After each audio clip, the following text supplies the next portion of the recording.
Ladies and gentlemen, I'd like to call to order the meeting of the Carson City Airport Authority for Wednesday, July the 15th.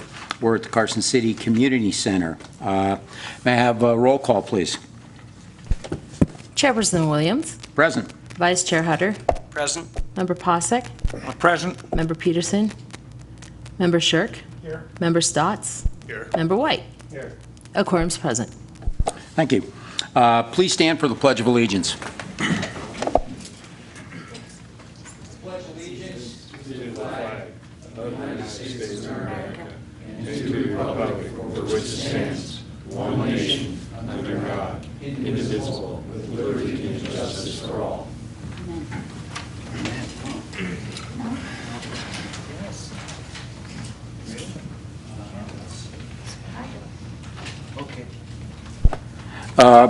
Next, approval of minutes from past meetings. I don't have the copy for the date on the ones we need to approve tonight. I just didn't get the copy, so I didn't have the. I just want to read it correctly. This is the minutes for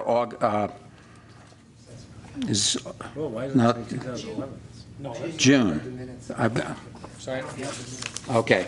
Yeah, I'm sorry. It's June, the June minutes of 2011, June 17th. Are there any comments or questions from the board members? We stand in need of a vote for approval. All those in favor? Aye. Aye. Aye. Those opposed, if there be any? Seeing none? Oh, okay. I'm sorry. We need a motion for approval. So moved. Need a second? We have a motion and a second. Those in favor? Aye. Aye. Those opposed? The motion carries. Modification of the agenda. The chairman shall have the right to modify the agenda in order to most effectively process the agenda items. I am going to make two changes in the agenda. Item 5 has been withdrawn from the agenda by the petitioner, so item 5 will not be discussed. And I'm going to move the election of officers at the board members' request down to the position of item 5. So item 1 will now become item 4, item 2, number 1, and so forth. So we will begin with that when we do public hearings. Public comment. Members of the public who wish to address the Airport Authority may speak on agendized or non-agendized matters related to the airport. Comments are limited to 3 minutes per person or topic. If your item requires extended discussion, please request the chairman to calendar the matter for a future Airport Authority meeting. Any members of the public that wish to speak? Good evening, Jerry Vaccaro here. I have several. Excuse me, is there a sign-in sheet up there? There's no sign-up sheet here. There will be in a moment. Okay, And when I'll it gets wait there, would you please sign it? That's okay, you can begin.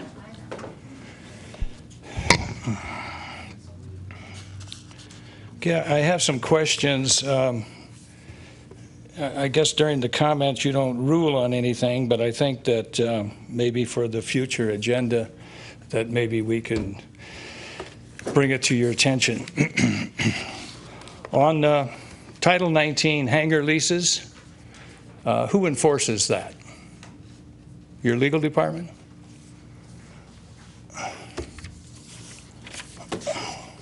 Could you be a bit more specific? Yes.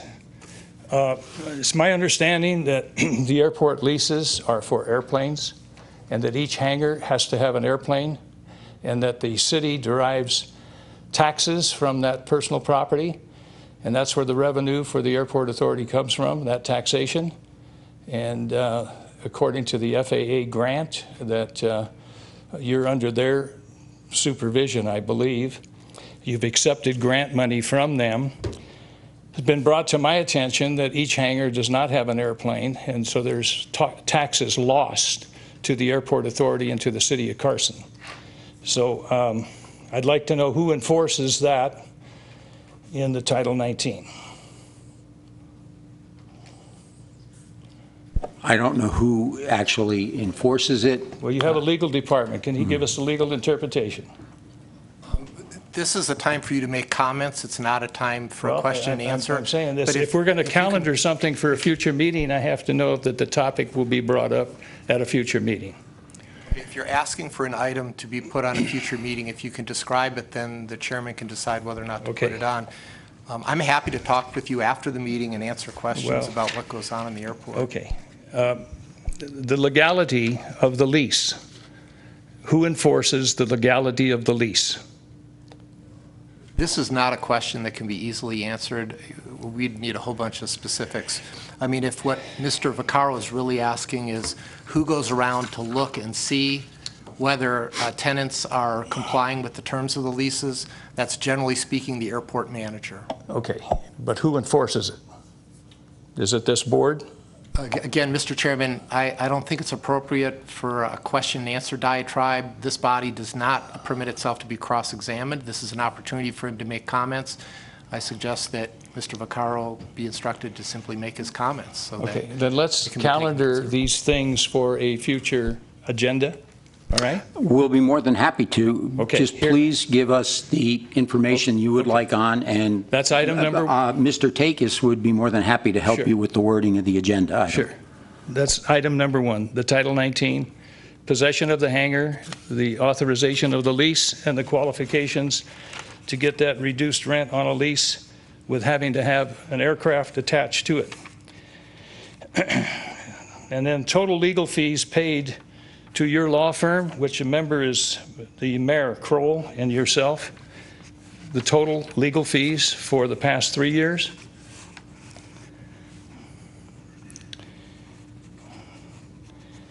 And the total FAA money that's been contributed through grants or other sources to the Carson City Airport Authority for the past 3 years.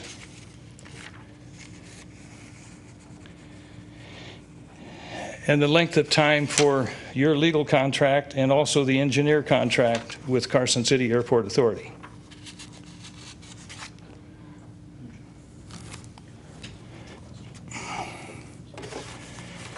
It was brought to my attention that your selection of members, that this came out in the newspaper, Airport Authority selection, and this was written by Timothy Hahn, and how you made an exception, saying because it was the second round, that you could pick a wild card rather than an applicant. And I'd like to know what that due process is. And I'd like to address that at a public meeting.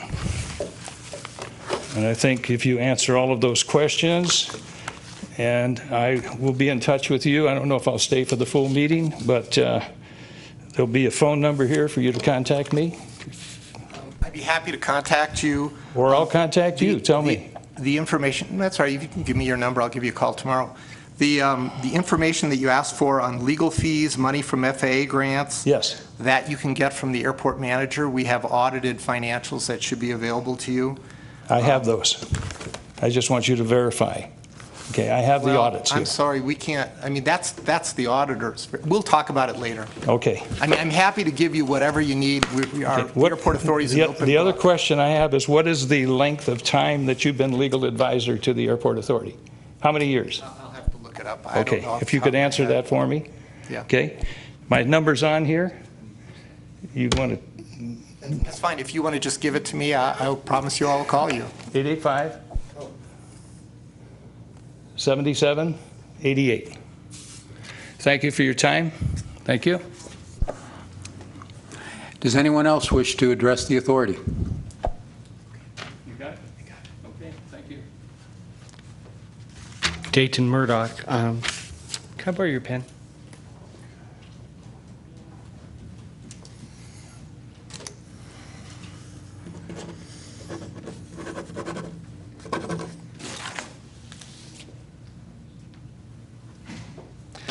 Thank you for this opportunity to speak. In the airport budget, there's an allowance for legal representation. I was told 70,000. I haven't looked it up. The board needs to send that representation out for quote. There are many legal firms in our area that can perform that function, and there could be a cost savings. In addition, the board should use the district attorney's office for counsel during meetings. There could be a savings. It is my hope the board will agendize this issue, have open discussion. There's an opportunity to make a change for the good at our airport. Thank you very much.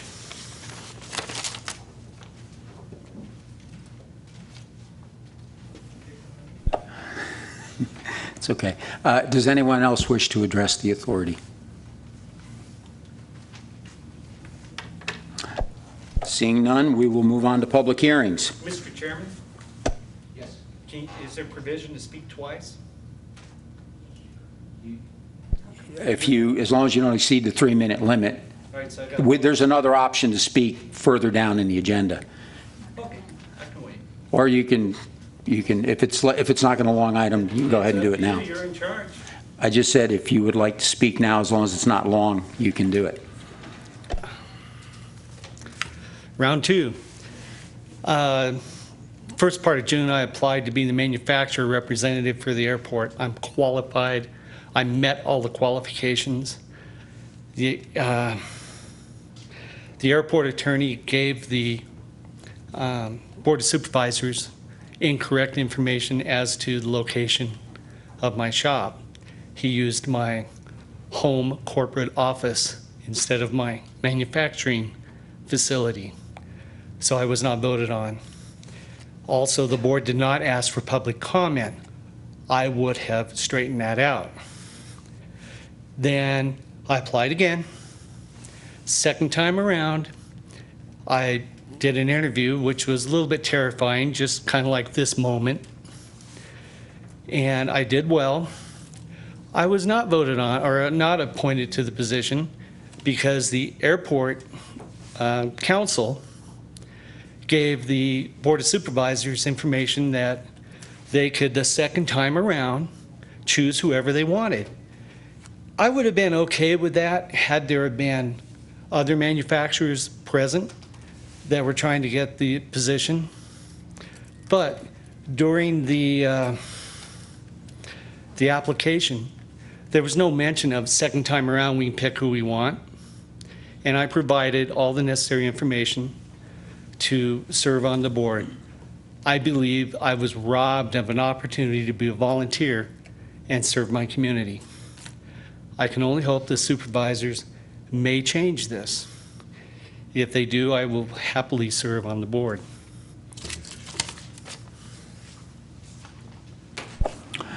Anyone else wish to comment?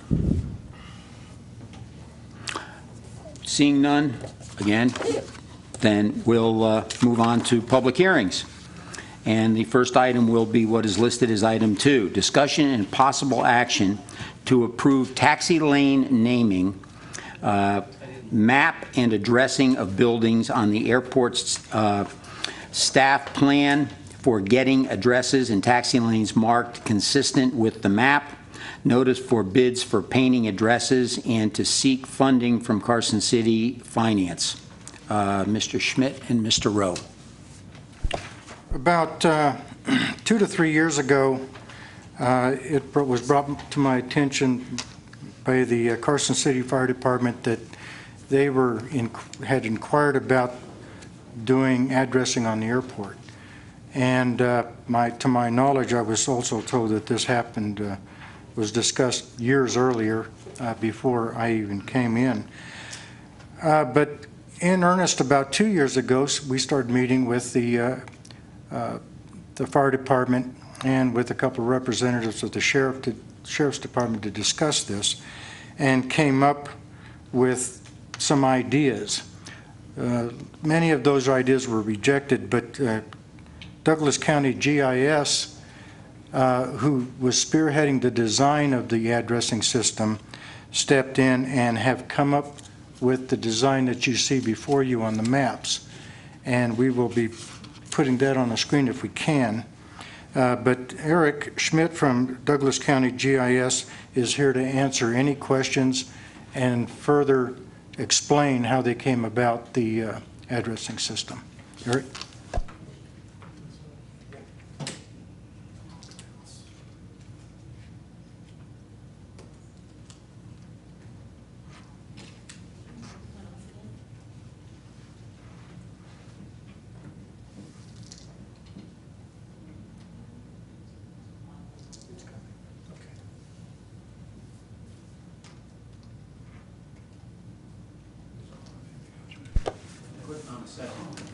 You gotta love technology.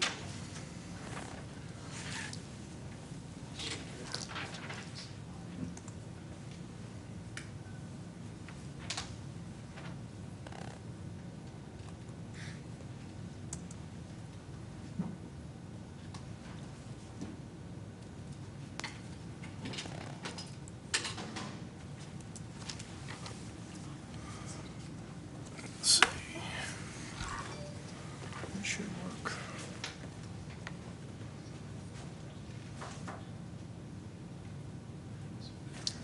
Do you have it toggled? I do, or I've been toggling it, but it's not taking.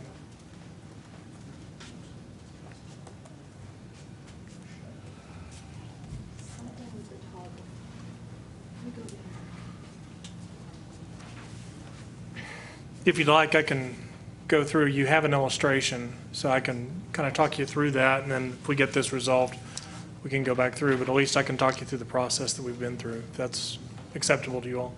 However you want to handle it.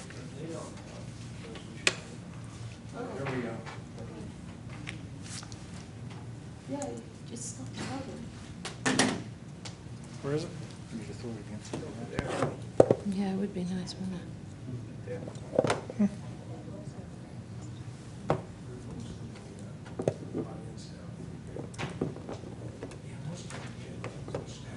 It's on. Yeah, I mean. Well, The one before last. Huh? Duplicate. Oh, sorry, yeah. yeah, I tried that one Oh, too. it did work? Trying all of them. I can hold this thing up if you want.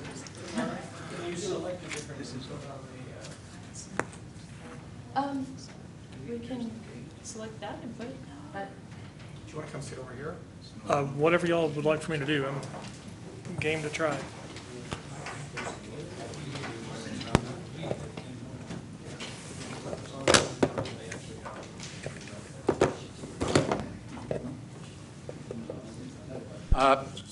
Are there hard copies in the back that we could proceed with rather than trying to do the slides? let's try this.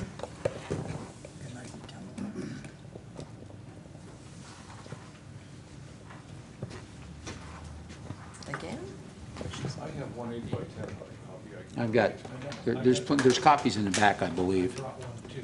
I've never received any of this. It's looking for computer one. This is two. Okay, let's try two, let's try one.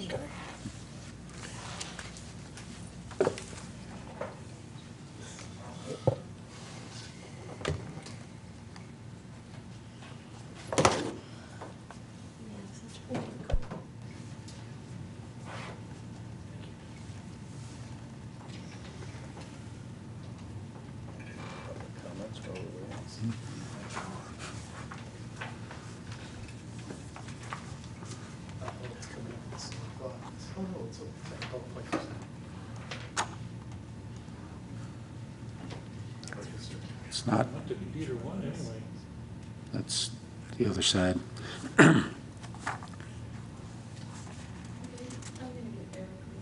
I'll tell you what, I think we're just going to abandon this item until you figure out if you can get this working, and we'll move on to the next item on the agenda.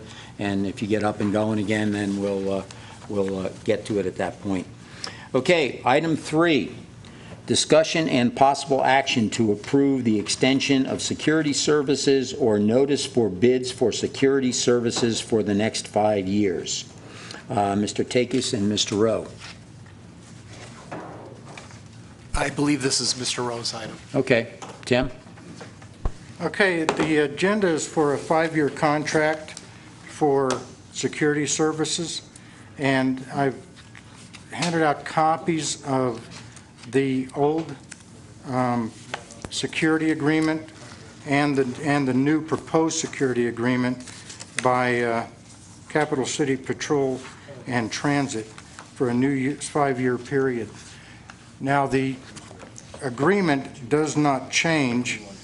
Earlier, because of some I thought I was being proactive by increasing the coverage of patrols from 300 per month to 600 per month, but it was brought to my attention that I could not go beyond the agreement, so I reduced it back to $300 per month. This is the new agreement has the $300 per month coverage, plus the option to increase to 600 if the authority so chooses.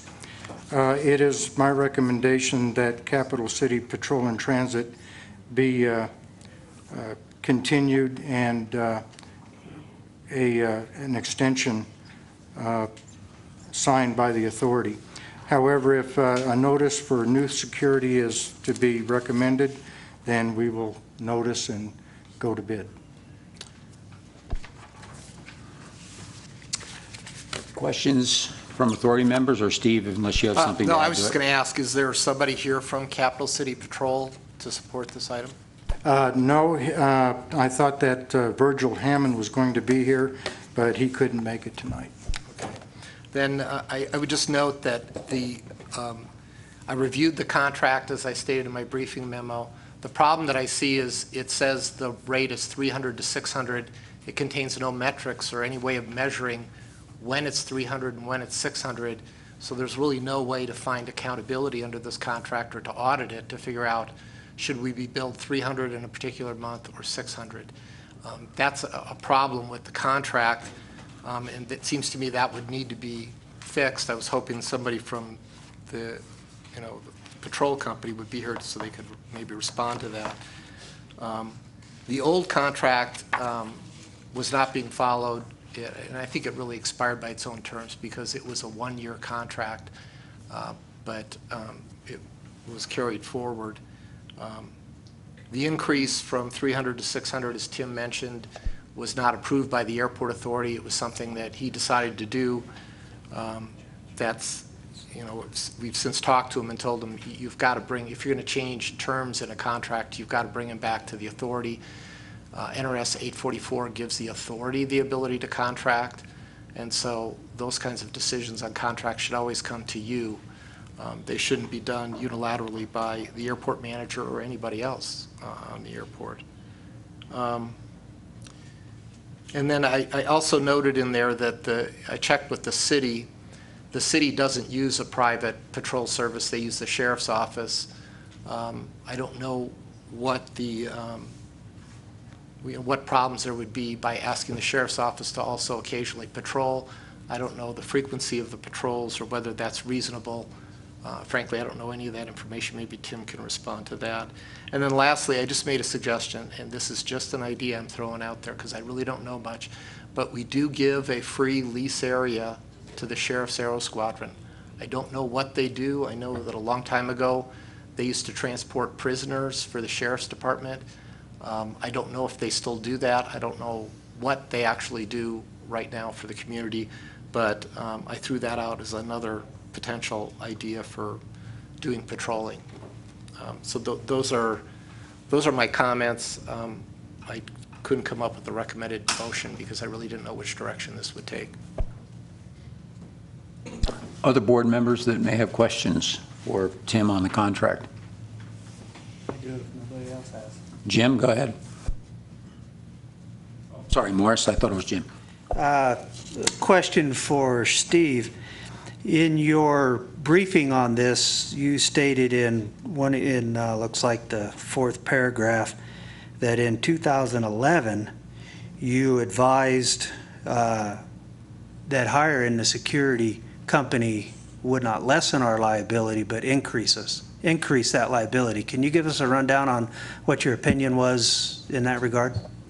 Actually, the issue wasn't so much with just having a security company, but in 2011, this same guy, Virgil Hammond at Capital City Patrol, proposed a much more extensive contract with the airport authority. He wanted a contract that was, I think, $48,000 a year, and he was proposing that he would have roving patrols to stop and check IDs of people on the airport, ask people what they were doing there to determine whether they were legitimately on the airport.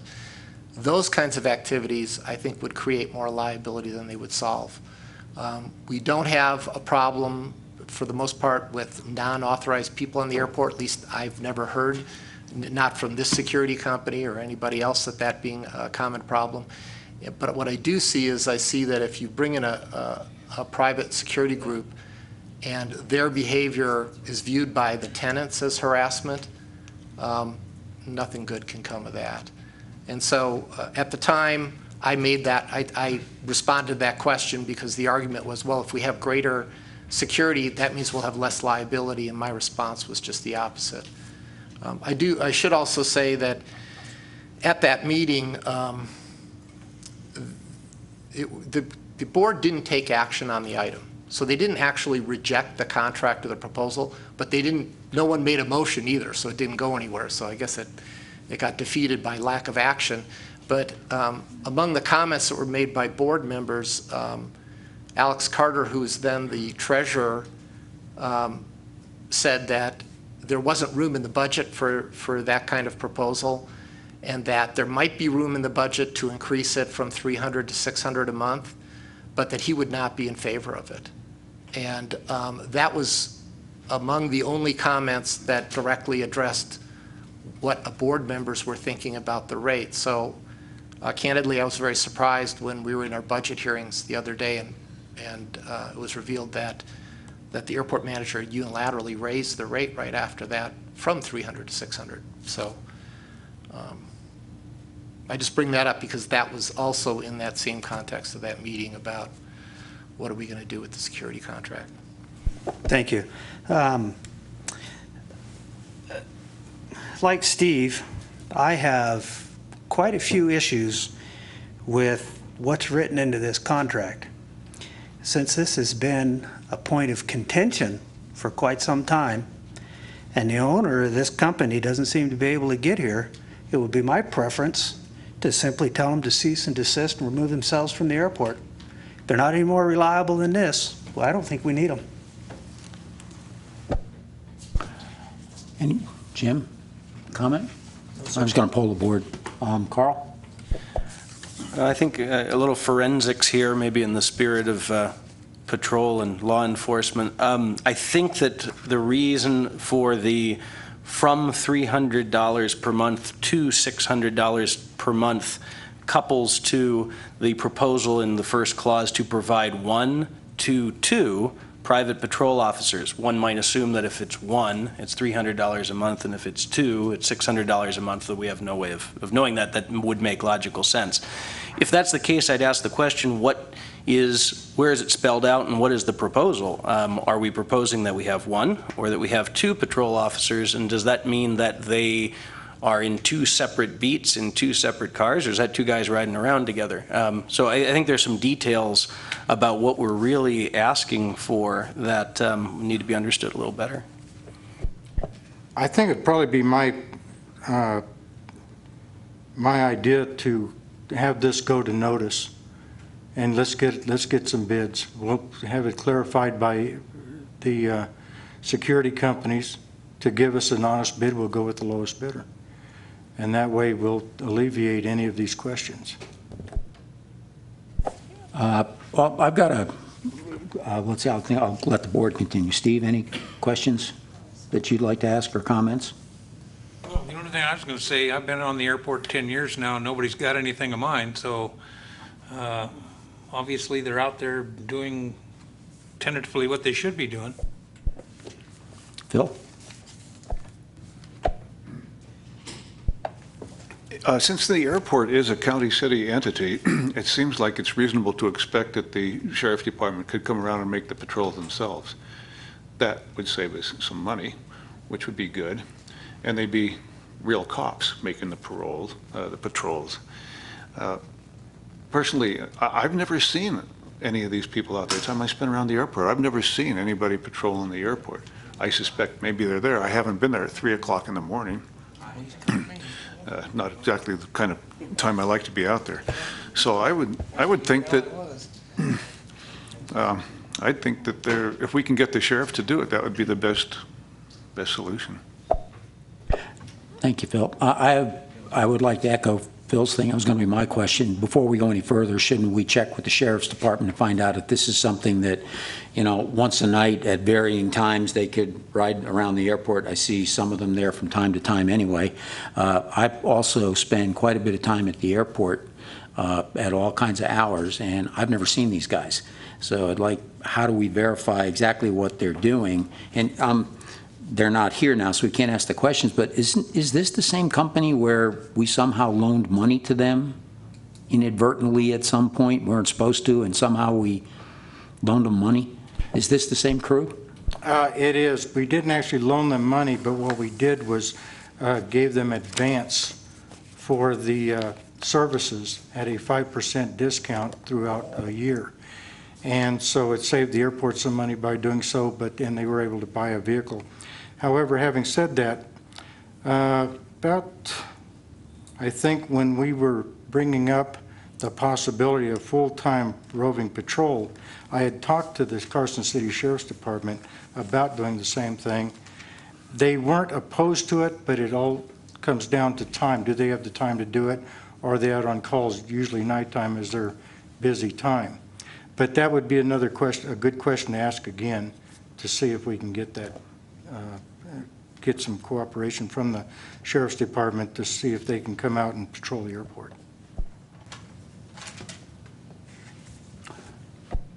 Carl. Just a quick question for clarity. In reviewing the old contract appears to be a one-year contract. Has that been renewing year to year at this point? And at this point, I mean, are we free of any obligations? I mean, are we at a point of natural expiry of this contract? Or do we have a contractual obligation to run it out for a certain period of time from here? There is no obligation to run it out.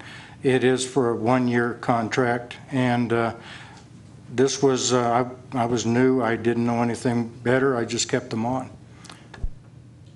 I just asked because if I've got the right one, the previous contract, which was for 1 year, and I assume has been renewed on a year-to-year basis, had a start of service of October 22nd, 2010. I'm just wondering if we're obligated, are we talking about this item in preparation for making a choice when that contract period expires around about either 9/21 or 10/22 of this year? There's no obligation. There's no written contract at this time.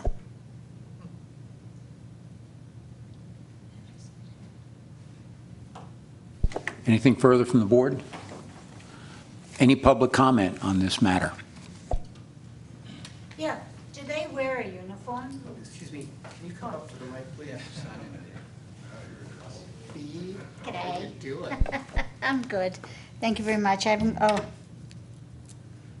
And please state your name when you make the My comment. name is Beverly Ferrato. I own a hangar at the airport. And my question is, do these guys, Tim, wear a uniform, or how do we ever know that they're about the airport? They do wear uniforms. They have unmarked black police cars, and they carry weapons and tasers and the whole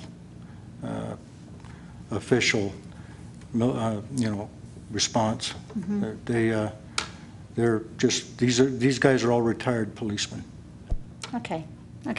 And from that, it should be obvious that we should have them, Chair. But I would like to know that in some way we knew who they were around the airport. Thank you. Any other members of the public that wish to comment? Then we'll bring it back for the board for motion or further discussion.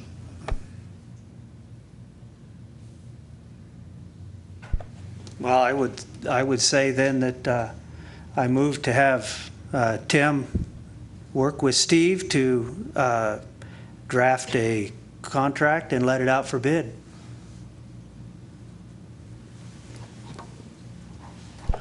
We have a motion. Do we have a second? I'll second that.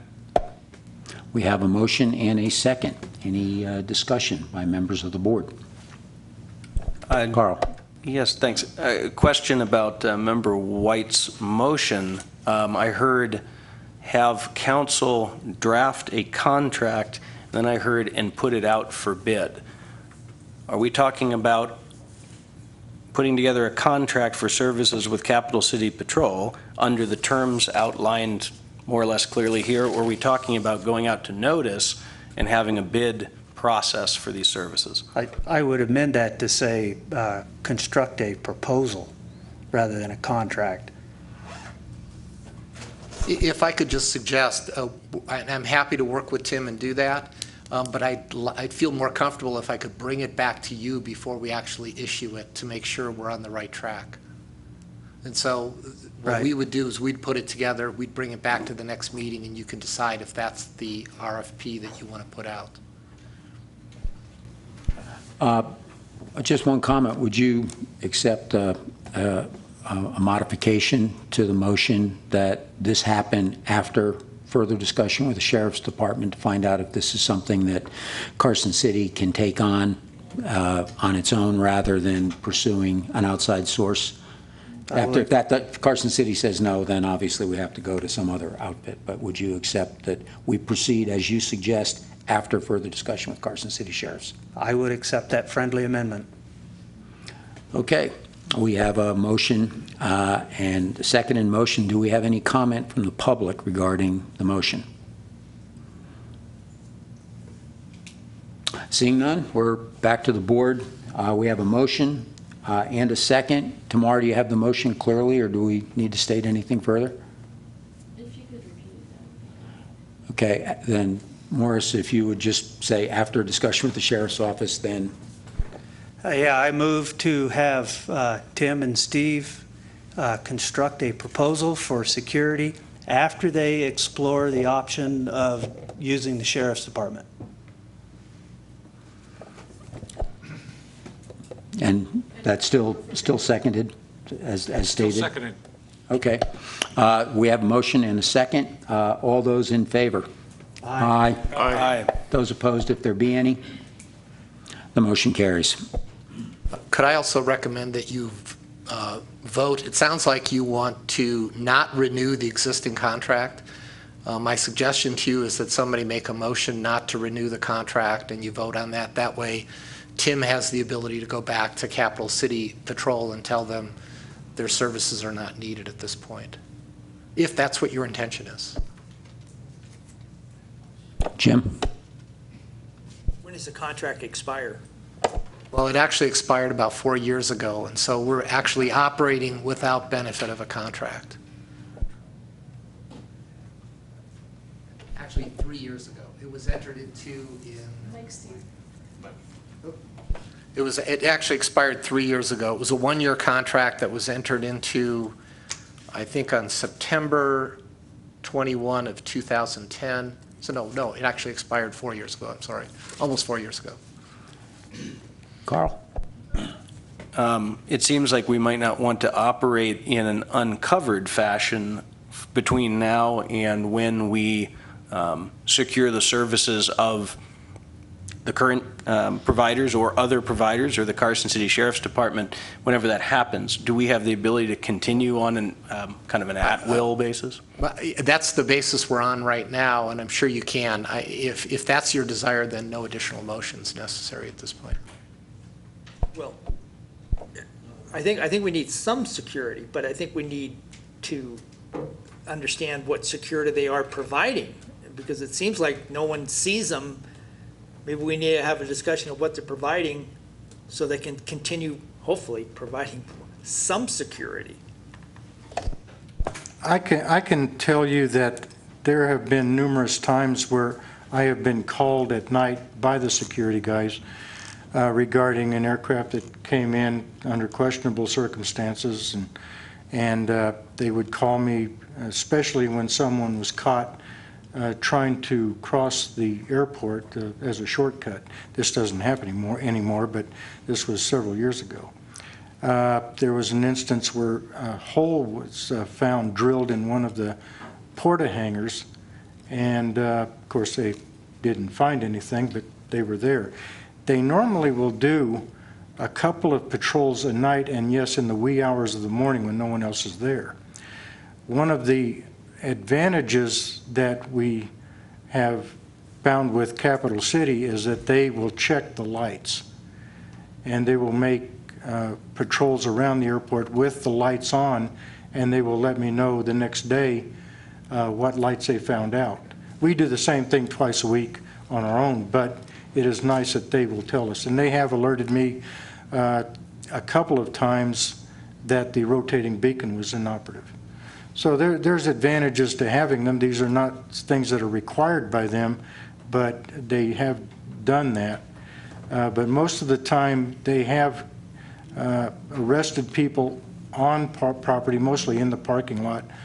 They have been very useful for that matter. But like Steve said, we have never had a problem with break-ins of aircraft.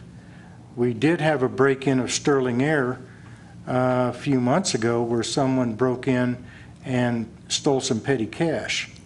But the security guys didn't happen to be there at that time, which was unfortunate, but that's the way it was.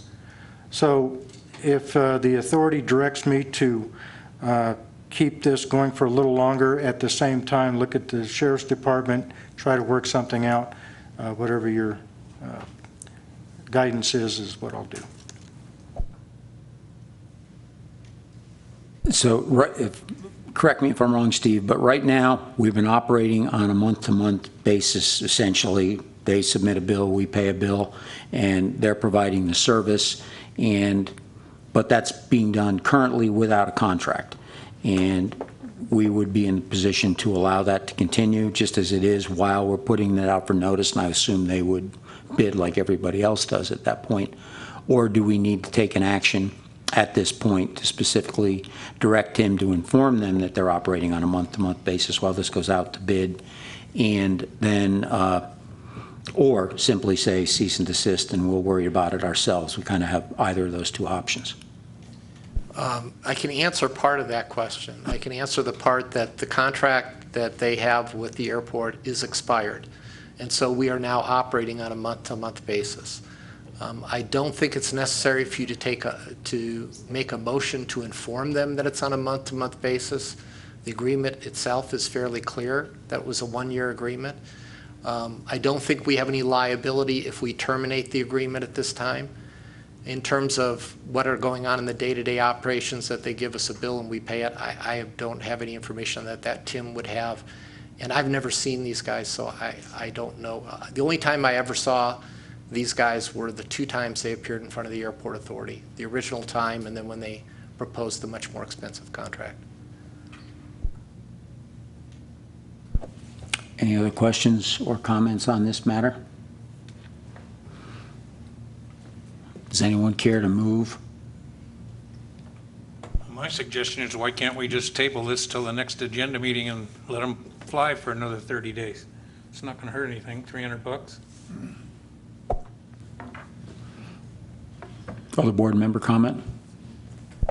Yeah, I see nothing wrong with just keeping it on a month-to-month basis until we actually have a new contract with somebody, with them or somebody else or the sheriff, and just leave it as it is. So it's the board's view to just leave things as they are, and the motion that we've taken and voted on is the action we're taking on this item. Okay, that concludes that item. The next item listed as item number 4, which is now item number 3, discussion and possible, I'm sorry. Are you guys? Well, this isn't going to work, so I'm going to, if it's all right with you, I'll talk you through the handout that you have. Basically, the PowerPoint is nothing more than breaking down what you have in your hand with a little bit of additional text. If that would suit you, I'm happy to go ahead with that. All right. I think we have other people here for that item, so we'll go ahead with it. Okay. So we're going back then to item number 2 on the agenda. So for the record, my name is Eric Schmidt. I'm the manager for GIS and IT customer service for Douglas County, Nevada. We are under interlocal contract, the GIS service provider for Carson City, and have been for the past 4 years. We're in our 5th year of that contract arrangement. I come to you today in support of Tim and the efforts of Carson City Emergency Management to explain and provide any Q&A that you have. about the hangar readdressing process that we've been going through at the airport. Start off with the purpose and the requirements of this process have been to improve the delivery of emergency services on the airport compound by providing each hangar with its own unique and logical address. This addressing system must be in keeping with the existing addressing system within Carson City and must comply with the existing addressing ordinance now in use and under enforcement within the city. The system must also comply with all pertinent FAA requirements. The program participants, there have been many people at the table for this process, and to name those, we've had the Carson City Airport Manager as a representative of the airport, the Carson City Assessor's Office, they are the addressing authority for the city. Carson City Emergency Management, they are the entity that first raised this as an issue. Carson City 911 Dispatch, who obviously has a major stake in the delivery of those accurate public safety services. Carson City Fire Department, who not only has a station adjacent to the airport, but also has a vested interest in being able to deliver services, especially emergency medical services. I'm in the addressing business for 4 counties, and whenever we face the thorny issue of addresses, people will say, well, if the fire department needs to find me, there's smoke in the air. The flip side of that coin is that if emergency medical services need to find you, you could be passed out by the door inside your structure and there's no indication. So addresses are absolutely crucial for fire. Same with the Sheriff's Department. They've been involved with this, as has Carson City Public Works, Douglas County GIS, and we've also consulted with the U.S. Postal Service on this issue. The process, to briefly explain, public safety stakeholders recognize the need for a solution to the problem of the current addressing system. The public safety stakeholders and the airport manager approached Douglas County GIS to facilitate a solution. We worked with Carson City's assessor's office to create a naming and addressing system that was in compliance with the existing city ordinance. A tentative system was presented to the Airport Commission or the Airport Authority in August of 2013, and recommendations were made of our process at that time. Those recommendations were leveraged into the process, and a new solution has now been provided. Public safety stakeholders and the airport manager have all vetted the solution that we're presenting. So, just to be clear, the Carson City Assessor's Office created what's called an addressing grid, and you overlay an addressing grid over your spatial area to guide you in the assignment of different numeric addresses. This was done in keeping with the existing grid within the city, and I say that to say that the new addresses that we're recommending for the hangars are all in keeping with the existing addresses in the rest of the city. This is a key point because for emergency responders, they are used to an addressing system. And so this system being based off of the same addressing grid that serves the rest of the city and following the same ordinance, so that if they roll up to a bank of T hangars, it's not unlike rolling up to a strip mall. They understand how that addressing system works. So they're not having to recreate or relearn an entirely unique system just because it's on the airport compound. So if you look through the remaining slides here, basically just walking through the various areas of the airport, down in the terminal area, the terminal building itself retains the 2600 College Parkway address. The other buildings that are accessed from College Parkway are all addressed off of College Parkway. We have the recommendation of legal counsel and the FAA, due to FAA requirements, we've addressed the issue of the taxi lanes. We're very cognizant of the distinction between a taxiway and a taxi lane. The taxiways obviously have to be Alpha, Bravo, Charlie, etc. The taxi lanes have to be different so that we can make the distinction between those two functions. In addressing, you're addressed off of whatever access you make or whatever venue you make access from. So if a hangar is accessed off of what we're recommending as Piper Drive, it's addressed off of Piper Drive. So you may see, I say this to say, you may see adjacent buildings that appear to be addressed off of different taxiways or taxi lanes or streets. That's because of the orientation of those individual hangars. So fire apparatus, an ambulance, fire, or sheriff, they roll up on Piper Road, or they roll up on Perimeter Road, or they roll up on Taxiway Bravo. It's from that taxi lane or that taxiway that they make entrance into that building. That's what determines where that facility is addressed. So as we look up Taxiway Bravo, it's obviously pretty busy up there. What we've determined is that it makes the most sense to name, to recommend the name of Echo Lane for the taxi lane that connects Taxiway Delta to Taxiway Bravo. And then between the different hangar bays, treat those as the city treats alleyways between complexes of, say, apartments or various suites in a shopping center. So the building is numbered, and then we use a suite system inside that.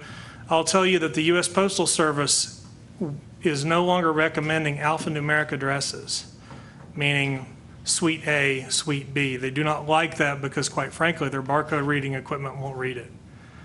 So it's got to be all numeric, which presents some challenges, obviously.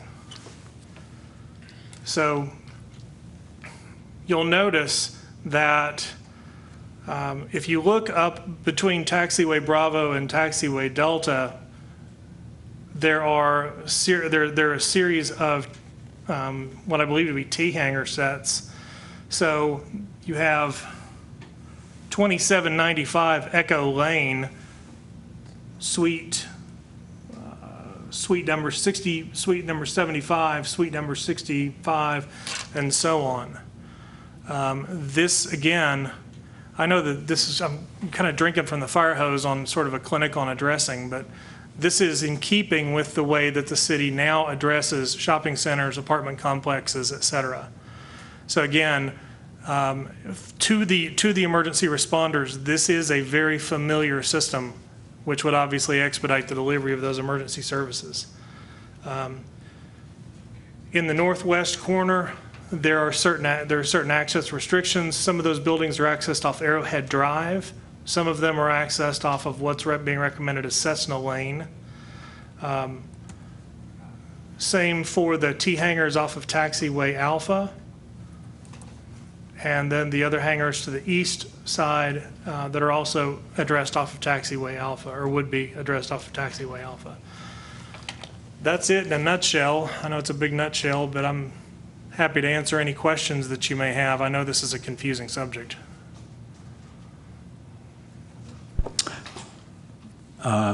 Questions from board members? Carl. Thanks first of all, for the thorough presentation, and I've always kind of wondered how do these things get numbered, and now I know a lot more than I did. I certainly endorse the value of what we're talking about here, and think it's very important that we have the ability to have efficient and effective emergency response. This is smart. My comment is not pertaining to the overall concept, but calling attention to something I think is concerning in the naming as currently presented. Whether or not this is inside or outside of FAA regs on the subject, I'm concerned about the idea of having a NATO alphabet named lane or street. So Cessna, Falcon, Piper, that's great. Having an Echo Lane and a Foxtrot Lane does a couple of things. What happens when we add another taxiway, and that next one would be Taxiway Echo? Now we've got an Echo Lane and a Taxiway Echo. Even in the current moment, as aviators, we are used to, as I think you mentioned, Bravo, Charlie, Delta, et cetera, representing taxiways. And now we have non-aircraft, well, I want to say non-aircraft movement, but aircraft and vehicle shared thoroughfares that are non-movement areas of the airport that are having those NATO alphabet names. And I would just recommend that we look at alternate names for those. That's both very good constructive criticism and very doable, very easy to address. Sorry for the pun. Just one question. I believe that the one that's called Echo Lane, where they've got it right here now, is actually down on our airport plan as Taxi Lane Echo. Not taxiway, Taxi Lane Echo.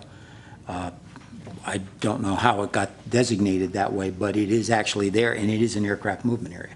That's the taxi lane that those aircraft use getting out of those hangars and getting to Bravo or to Delta. And to clarify, when I say non-aircraft movement area, I'm using the term of art. You know, if this were a controlled field, where do you have to be talking to ground? Not to suggest that places not where airplanes travel versus not airplanes travel. But if that's the case on our airport map, maybe that's another question to address. I think when they drew the map the first time, I was around when they were doing that, they never envisioned anything past a taxiway Delta, which was the big movement at that time, was to try to get one. But you're right, we could, if something happens that one of these runways changes, or we got a parallel, or we moved another, we had maybe a taxiway that went from Charlie to Delta, and because we're still talking about at some point Charlie may have to be split, then there would be necessary to be a taxi lane or a taxiway that went from Charlie to Delta down both sides of the split. So that is a valid point. One of the other questions, as long as I've got the mic on, I had was that I've noticed in the buildings here, I think I understand what you mean, but for example, the one you call 2720 Echo Lane happens to be where the row where my hangar exists, and you've got 40-60. I assume that you're talking there's a 40, a 50, and a 60. And does it go north to south or south to north in the numbering? Because at some point the people that own those hangars are going to need to know. I notice over on the first row of hangars, you started numbering them all the way up from taxiway Delta going north, and then partway up you stopped and started saying numbers from 40 to 60 or 70 to 90 or whatever the numbers are in there. So I think that probably needs to be spelled out a little bit more clearly. But one other issue that I have, and maybe some of the members of the public will have as well, since I've been spending a fair amount of time at the airport the last week and a half, I've talked to a few people around there, and nobody knows this is happening. Hardly anybody at the airport is even aware of this. And there are issues to, as a couple of members have pointed out, there are people that don't live here and have stationary addressing these buildings as they're currently addressed, or they have shipping that goes currently to these addresses.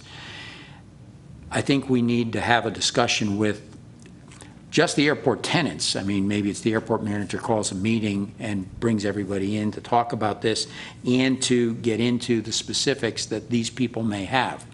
Because some of this stuff, not that I share Carl's concern, that we don't have a way for someone to be found if they get hurt. And frankly, most of us are in our hangars working by ourselves and could easily get hurt.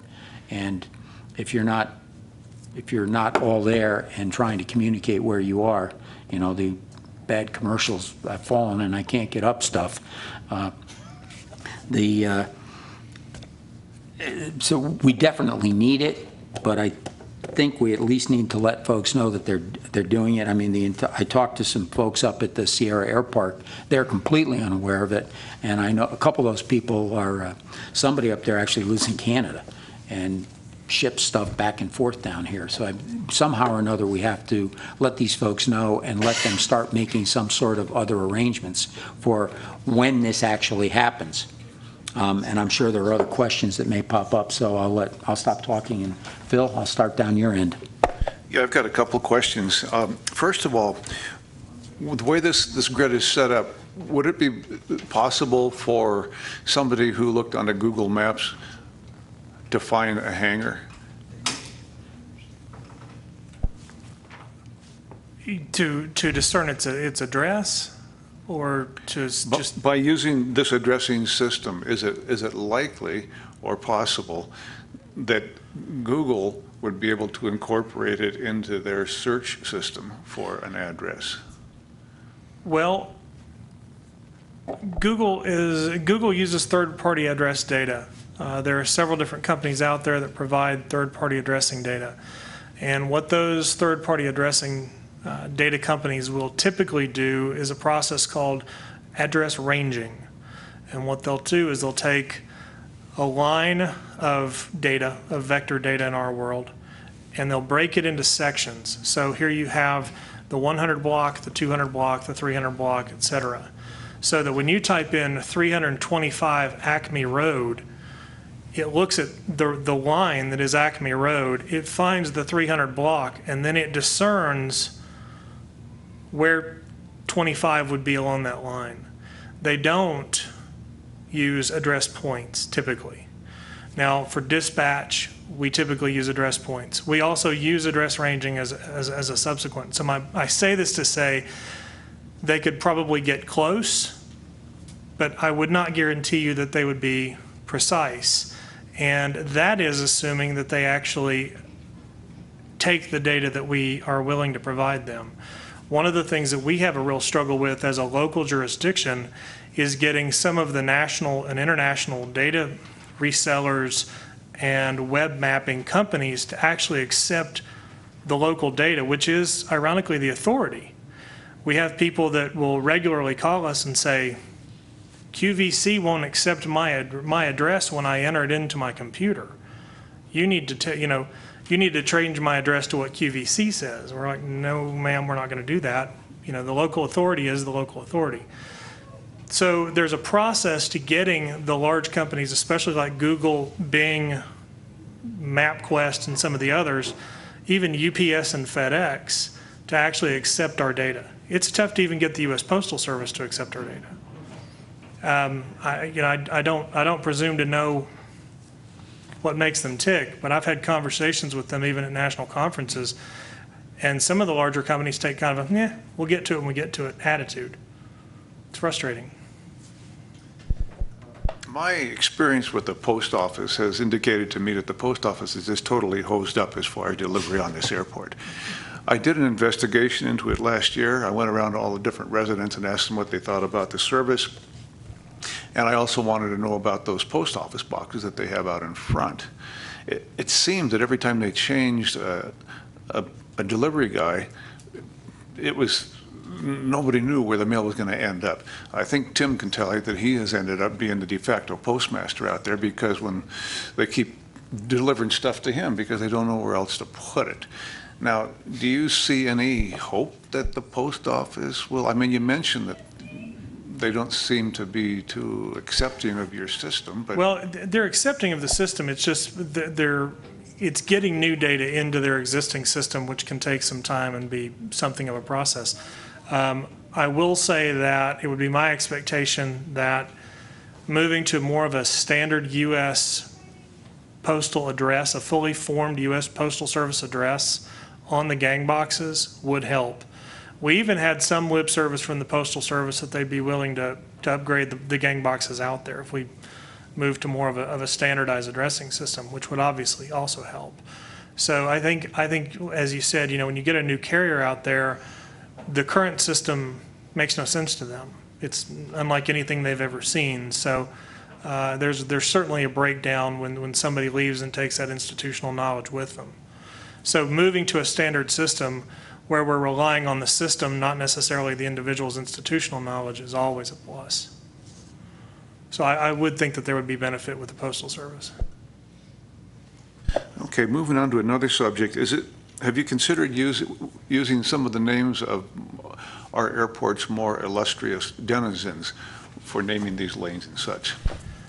That has certainly been tossed around. And I'll be honest with you, from our perspective, as the GIS service provider, we will name these taxi lanes at your pleasure.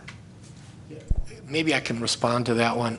We did launch down that path, and it turned into a popularity contest. Oh, I think this guy should be on it. I think that guy should be on it. No, not that guy. He didn't do anything. And it got into a real mess. And so we basically directed them to pick a course that is more personality neutral. In that regard, they've used a naming convention similar to what I think you did on the Douglas Airport, used names of plane manufacturers. One of the suggestions at the time was maybe that's not such a good idea, because if you have somebody on Piper Road, this is Piper 473 on Piper Road moving to Beechcraft Lane or something like that. After you listen to a couple of those, you may forget what kind of airplane you should be looking for because the names are all the same. And for that reason, I think one of the suggestions might be just use airplane parts, like propeller lane. People don't announce propellers or carburetors or anything like that moving around. That way you would get rid of the personality issue, but you'd also get rid of a potential confusion issue if somebody's trying to figure out who is really taxing where. But as Eric said, those are easy changes for him to make. He just needs the direction from you. And we're only talking about a half dozen or so of those, as you all know. Well, I was thinking, in the Carson Air Group, which I'm involved in, it would be nice if we could just name the lanes. There wouldn't be any acrimony over it. I think we could name one like Lance Lane. I was thinking of Dory Lane. I think it'd be kind of nice to have her noted because she's done a lot of things on the airport, over the years. I don't think that would create a lot of acrimony. But what I see here, these numbers, they look kind of confusing to me, and I may not be the sharpest tool in the shed, but if I were trying to get to a hangar or something or one of these hangars by going by these numbers, it'd be a real head scratcher. I realize that the emergency responders would be able to do it probably in a much more efficient manner than the average person would. And I'm glad you're doing this because, it'd be nice to have emergency responders when you need them. These numbers, would it be possible in the Carson Air Group just to have a discrete number for each hangar? There's only 38 hangars. Rather than 10 to 30 on 2720 Echo Lane and then 10 to 40 on 2770 Echo Lane, or then 5 to 35. Would it be possible just to have a discrete number for each hangar? Well, Could I comment just for a second on that before we do? I think the idea, Phil, is that the address is either Bravo or Echo, and then there's going to be a suite number, and those are the suite numbers, and they're done is in 10, 20, 30, 40, 50, 60, because that's the way their system works. And rather than, because yours is whatever it is, T something, mine is H something, and they all have designated numbers on them, but we're going to lose those. And so my concern is that these numbers all be going in the same direction, north to south, and from what you've got here in this map, you can't tell what you've got. So I think you need to actually either blow this thing up so you can see which numbers are on which building so that the people who are in them know what they are. And right now they don't.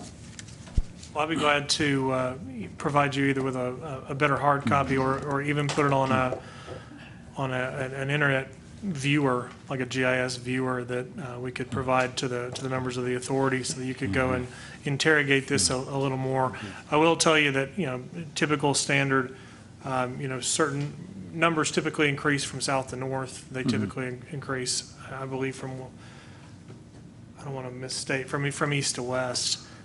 You also typically have odd numbers on the east and the south, et cetera. Those are pretty standard.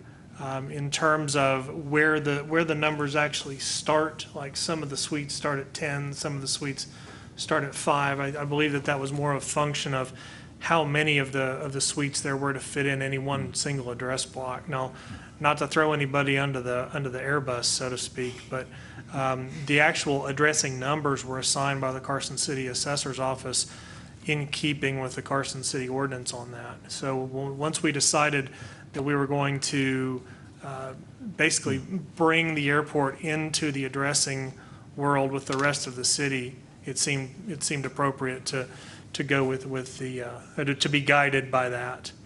And if there are specific problem areas, those can obviously be addressed and adjusted. Again, this is just a proposal, and we want to make it work for the airport as well as for the ordinance. Just one more question. Will do you envision having each hangar, for instance, mine would be number 35, 2820 Echo Lane. Do you envision having the entire address on each one of the hangars, or would it just simply be 35? No, so the vision was to have the building addressed from, say, in this case, Taxi Lane Echo, and then the individual hangars have just the suite number. So you wouldn't have the fully formed address on each hangar door. No, sir.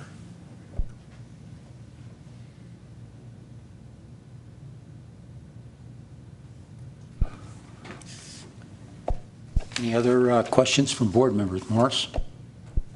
I guess I need a clarification from Steve. Several times now, Mr. Schmidt has referred to the Carson City Assessor as being the addressing official. However, Tim supplied us with the city ordinances, I guess this morning. On page 1, 22.2 definitions, addressing official. The city engineer is charged with administering the standards. And then, again, the city engineer is to assign the numbers. So can we have a clarification on where the authority lays on that? Hey, honestly, I don't know the answer to that. I would have to check with both the assessor and city engineer to see how they coordinate things. I do know the assessor is kind of taken the lead on the airport area because they are the ones who assign separate assessor parcel numbers for each of the hangars. Once we started condoizing hangars, it got very complicated for the assessor's office. Right. And so they jumped in and devised a method for giving specific parcel numbers to each hangar. And so I would need to check with them, but my guess is the engineer and the assessor's office are working together on this, and it may well be that the assessor's office is taking the lead. Okay. I know in the notice on the agenda item, it talks about the airport authority paying a contractor perhaps to put the numbers on the buildings. However, in that ordinance that Tim supplied on page 4, 22.3.1, D, the property owner is responsible to do that. And also C, number 3, that the city shall notify. So I'm wondering, what role does the authority even play in this, other than creating a cooperative environment to get it done? I don't see, at least by the way I read the ordinance, I don't see where the airport authority has any authority to paint the numbers, tell the people to paint the numbers. So I'm just wondering, I think we need a clarification as to what our role is in this situation. I think I might be able to clarify that. In 1989, the Airport Authority was created. About the same time the Airport Authority was created by the Nevada legislature, the city and the airport entered into a cooperative agreement under which the city would remain the legal owner of the property, but the Airport Authority would take care of all management and all duties that an owner would otherwise exercise. And so under the cooperative agreement, if it says the city is supposed to be doing something here on the airport, it probably means the Airport Authority is supposed to be doing it. I could go back and pull that cooperative agreement and get it for you to confirm that, but that's the way I would read this. The question about financing, I don't, that's Tim's portion of this item. I don't know what is really involved in painting these numbers.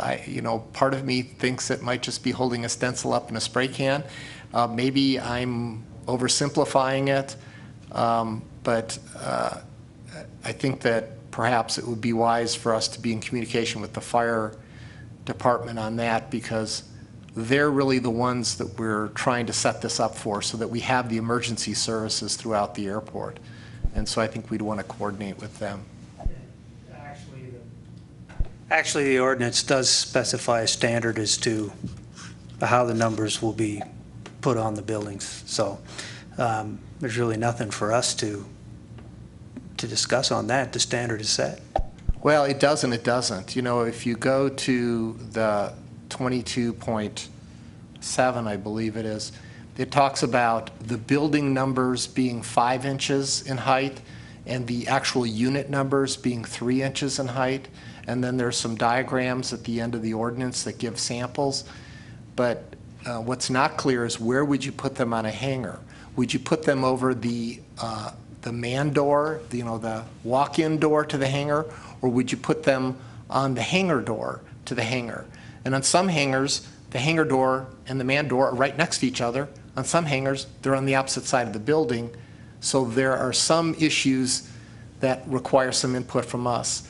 And when you go back and look at that ordinance on the 5 inches and 3 inches, subsequently in that ordinance it says something like complex addressing situations may, you know, can deviate from this. And I suspect that we have a somewhat complex, I mean, we want to be as close as possible to the ordinance because we want the uniformity that, that Mr. Schmidt is talking about, so that when they plug it into the fire, police, ambulance system, those guys will go to the right place. But the flip side is we also got to be thinking about, okay, what makes sense here so that if we send them to the wrong side of the building, we're not doing a disservice to the person who's clutching their chest. So there is some input that I think we can and should give. I think it should be done somewhat in cooperation with the fire police guys. And I will tell you that from their perspective, they will recommend that the number be placed on a door that does not move or could not be hidden when it's open. That's a problem because most of the man doors are built into the big metal door, and when the door goes up, it goes away. So there are, again, and as Steve pointed out, some of these hangars have one door on one side and one on the other, and they go through the alleyway. So it's a question of which alleyway are you addressing on. That's why I had originally said most people on the airport don't know this is happening and don't have these issues and these couple of questions about, well, some people have the name of, their airplane company or whatever, or their LLC that they own their airplane and they have it painted on the door. I mean, does the number go above that or does it go below that? And to Morris's point, whether it's the owner's responsibility, all these hangars were numbered originally by the airport authority when they were built, and they were given designations that the builders put on the hangars at that point. So this is a readdressing of the buildings, a mandated readdressing. So I don't know how that factors into who pays for it, which I know a couple of people have already asked questions about. Anyway. Well, let me just offer this as a bit of reassurance. What we're proposing here is a system, and it's a system that is applied based on the system rules. That said, obviously, adjustments can be made for special situations and special circumstances, and it can be adjusted. Any of these numbers, if it's more appropriate for a hangar to be accessed from one side over the other, those adjustments can all be made. That's the beauty of a system like this, is that it is flexible, even though it's logical.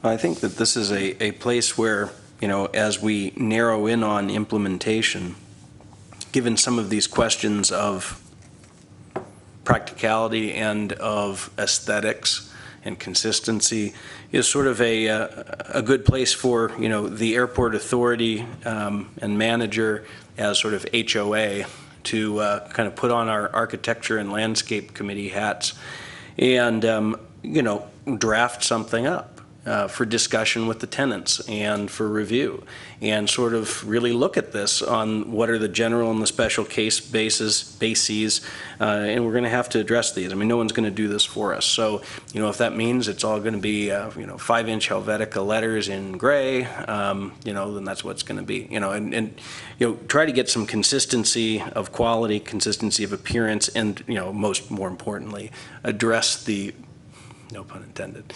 I like that. Address the matters of, practically speaking, okay, well, if it goes on a door that's about to fold and disappear, that's a problem. If we're really talking about how do you respond with a human being, whether they're in a mail truck or a fire truck, make sure that we're labeling the right door, things like that. The other comment I wanted to make that I thought was encouraging was, as you said, any draft of this can be provided in a digitally explorable format. I think a very convenient and effective way to share this in the spirit of a tenants meeting or in advance of that tenants meeting would be to find a way to put the plug in to view something like that at an appropriate link on the airport website so that we can notice that in advance of the meeting.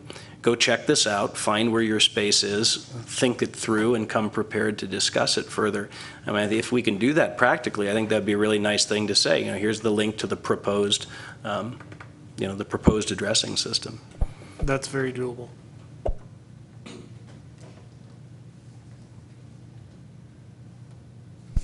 Anything else from the questions from the board?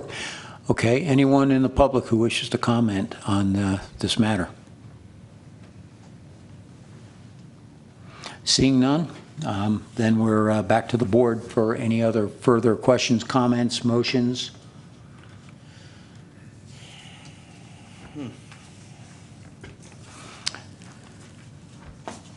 Okay, I'll try a motion that I would like to make. First, I would like to move that the airport authority endorse the efforts to install the GIS system at the airport. That's part one of the motion. Part two of the motion is that we direct the airport manager to coordinate a tenants meeting and work thoroughly to make sure that all tenants, even those that are not here, are contacted to be sure that they're aware of this and gather either input or provide them with a mechanism to gain an understanding of how the system will work. Following that, we bring it back to the board for an approval once that tenant input and review has occurred. Second. We have a motion and a second. Any comments or questions from the board? Comments or questions from the public on the matter? Yes, Mr. Schmidt. Would it be at that tenants meeting that, or how would we derive which direction we're going to go with the taxi lane names? That's going to need to be clarified and resolved one way or the other.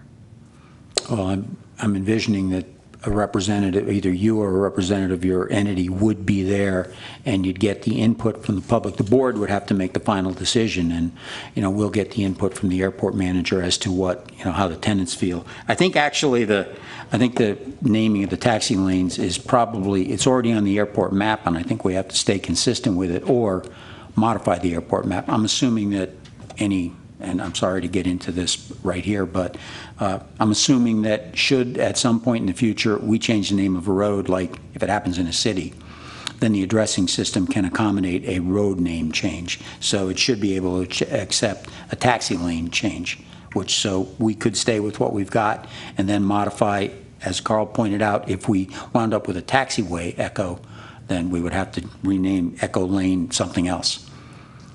We change road names all the time. Okay. Any other comments from the public? Mr. Takis. I just wanted to mention, I was just checking with the airport engineer here. Those names do not appear on our airport layout plan, the one filed with the FAA. So I'm thinking that like Echo Lane might appear on maybe a lease parcel map or something like that, which is not a recorded map. So if you wanted to change Echo Lane or Foxtrot Lane, I don't see any problem with that. I don't know. Frankly, I go up and down there all the time. I never knew it was called Echo Lane because there's no signs up there anywhere. Somehow I've known for years I've known that was Echo. I didn't know the one behind the Jet Ranch was Foxtrot, but I knew that the one down there was Echo. I think it's actually on the old master plan is probably where I knew it. from. That's a possibility. That's maybe that's where it is.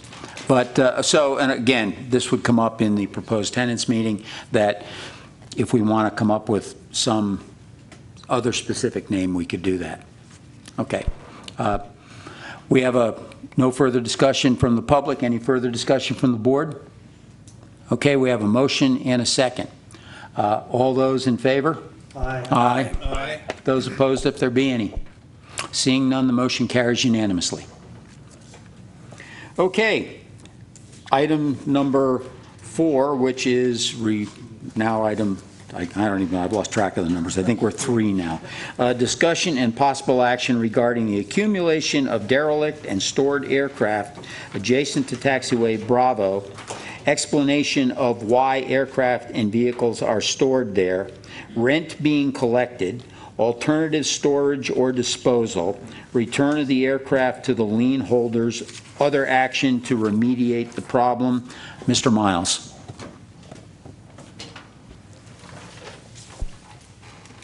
Good evening, Board. My name is Bill Miles, and I am a member of the Carson City Investment Group that purchased approximately 47 acres to the east of Taxiway Bravo, or the north-south runway. So I've worked around the Carson City Airport for probably 20 years, doing hangars, et cetera, et cetera. And in my knowledge of that vacant land that is to the east of the north-south taxiway there, it was never available to lease for the construction of hangars because of the deeded through the fence access on that property. So the Carson City Investment Group that I'm involved with, which is mostly Carson City business people and a couple other folks, in anticipation of AB 161 passing, we invested a lot of money there, and we are currently investing money there today. We've done some utility due diligence, utility entitlement work, engineering work, soils work, and we've had people that have been looking at our property already. So with that said, so I just have a question of why they are now storing aircraft in the dirt, because, you know, there is plenty of blacktop around the airport to store aircraft and to rent aircraft. I mean, I'm very concerned about one of the airplanes out there essentially being a pigeon coop. I mean, you know, a lot of people think pigeons are, you know, furry little birds, but they are flesh and bones flying about. And as we all know, you know, birds and aircraft don't mix. I mean, there's incidents every year of birds and aircraft and bad things happening. So at this point in time, I just want to try to say, is there any way we can address getting the pigeon coop aircraft and the other aircraft that are there onto some leased ground that somebody is responsible for other than the airport authority? And I'm just kind of curious now, is that ground available to lease, or is it still somewhat in a reserve and not available? Okay. Questions from the board, and I'll start with one. I also wanted to know, where did all the sewer pipes suddenly come from?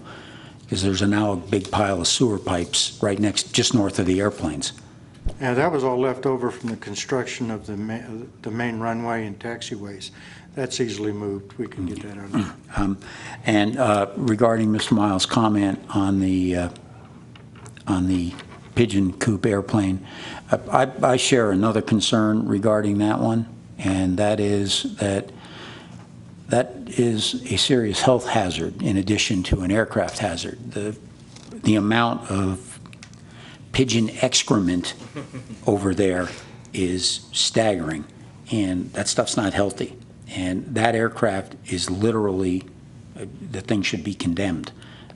or restored or something, but I don't think it's healthy to have it there, and it's certainly, I agree, it's pretty unsightly, and I know the tenants along Taxiway Bravo are not at all happy with the situation of the growing aircraft. So that's my comment on it.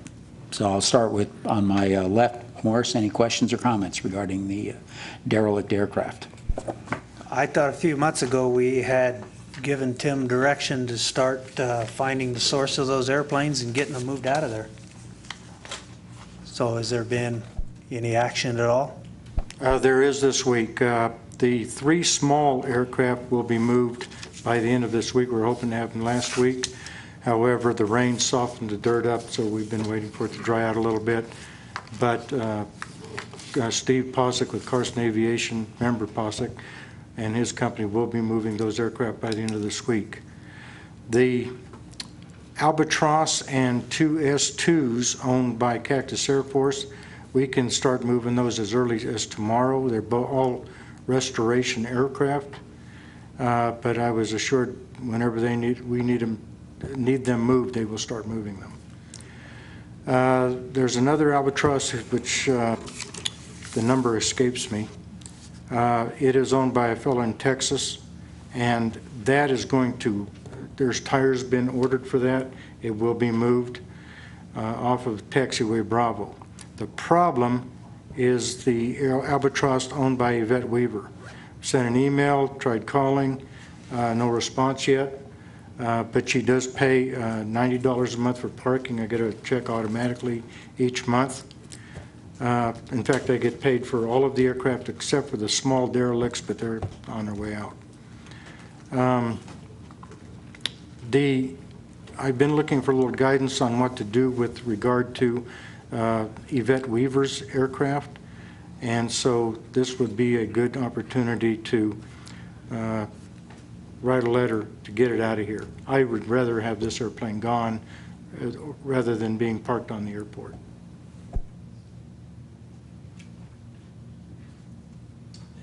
Jim? And Tim, when you say they're in the process of, or will be moved by the end of the week, where are they going to be moved to? The small aircraft will be moved back onto the tie-down area of Sterling Air. Those aircraft is his responsibility anyhow. The Cactus Air Force airplanes, when they move, I believe they've mentioned that they're going to move them to the Northwest Apron. These are aircraft that can be easily moved. Tires are good. There's no problem with moving them. The aircraft owned by Mr. Ralph is the for sale aircraft that will be moved. My understanding is it's going to be moved to the lot adjacent to Sterling's hangar. And the only unknown right now is what we're going to do with the Yvette Weaver aircraft, the Pigeon Coop.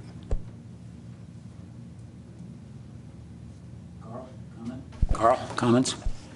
Sure. And thank you, Tim, for the explanation on where these things are going, and I'm encouraged that they are finally going somewhere, bar one, it sounds like.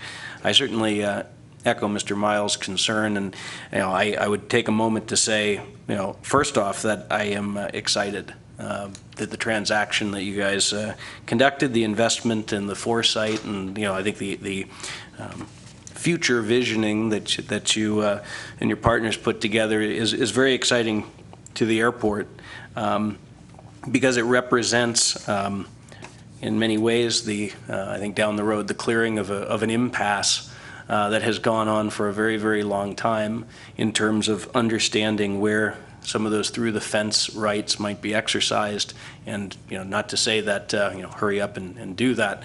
That's not the point, but I know that in the process of developing those lots, those decisions will be able to happen sooner than later and unlock the potential in the airport-owned property on the east side of Taxiway Bravo in perhaps some exciting ways in conjunction with you and your partners, potential tenants or future clients developments in conjunction with airport activity. So to me, this is very encouraging for the future.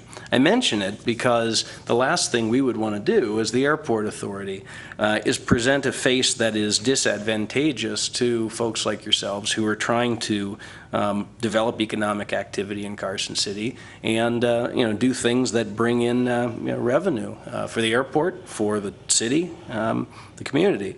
So I know that it's tricky when you're trying to paint a picture and show someone a vision of the future to say, what's all that pigeon crap? That's not helping, okay? And so I just like to say that I think it's in our interest and in our duty, in the spirit of our community interest, that we do whatever is in our power to hasten the cleaning up of this. So it seems like we're down to one now. And if we can find some good ways to, blow that thing up or dispose of it in some legal way, I think it's imperative we do so. Thank you for your comments, Mr. Hutter. Steve? Okay. As you may well know, I'm the mover of the little derelict airplanes. 2 of the 3 have been moved. The biggest problem we have with them is the owners decline to do anything about it. We've checked into legal fees. We're looking between $6,000 and $10,000 paid by somebody to get the title to those airplanes. None of them are worth that much, so what do you do when nobody's willing to start that process? I don't think the airport board or the budget can afford that kind of thing to get rid of those airplanes. Cut them up and sell them for scrap.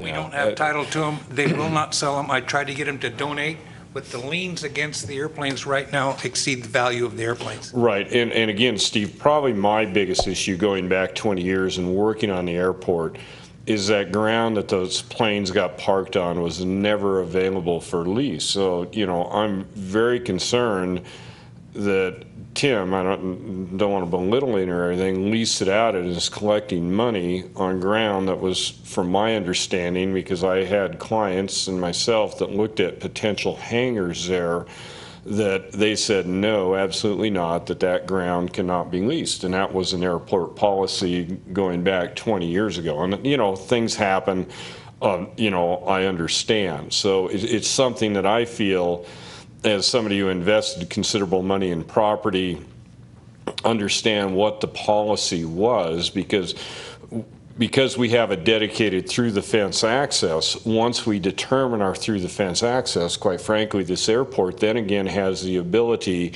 to lease that ground to people to build hangars and again generate more revenue. So a problem was created there that I feel should have never been created based on my knowledge of previous airport policies, laws, rules, and regulations.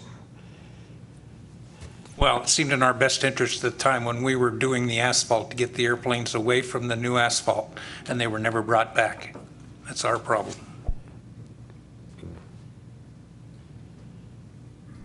Yeah, I think that you're connecting, Mr. Miles, the two things, this policy with absolute fact, and a fact that you and your partners changed. What we couldn't, in good conscience do was to lease any portion of that airport-owned strip out to someone who's going to build something permanent, knowing that the owner of what's now your group's parcels could say, aha, but we would like our through-the-fence access to go through the middle of that building. Now that we're in a place where those decisions might be made sometime in the not-too-distant future, this opens up, as I mentioned, I think the utility and the revenue potential of our airport strip of land. So at the moment, we have mild revenue. I'm not going to make a comment as to whether it is net positive, relative to the eyesore. I would suggest it maybe net negative, but at least they're movable things, right? So, nobody built something permanent. We can wheel whatever's there out of there now and resolve this.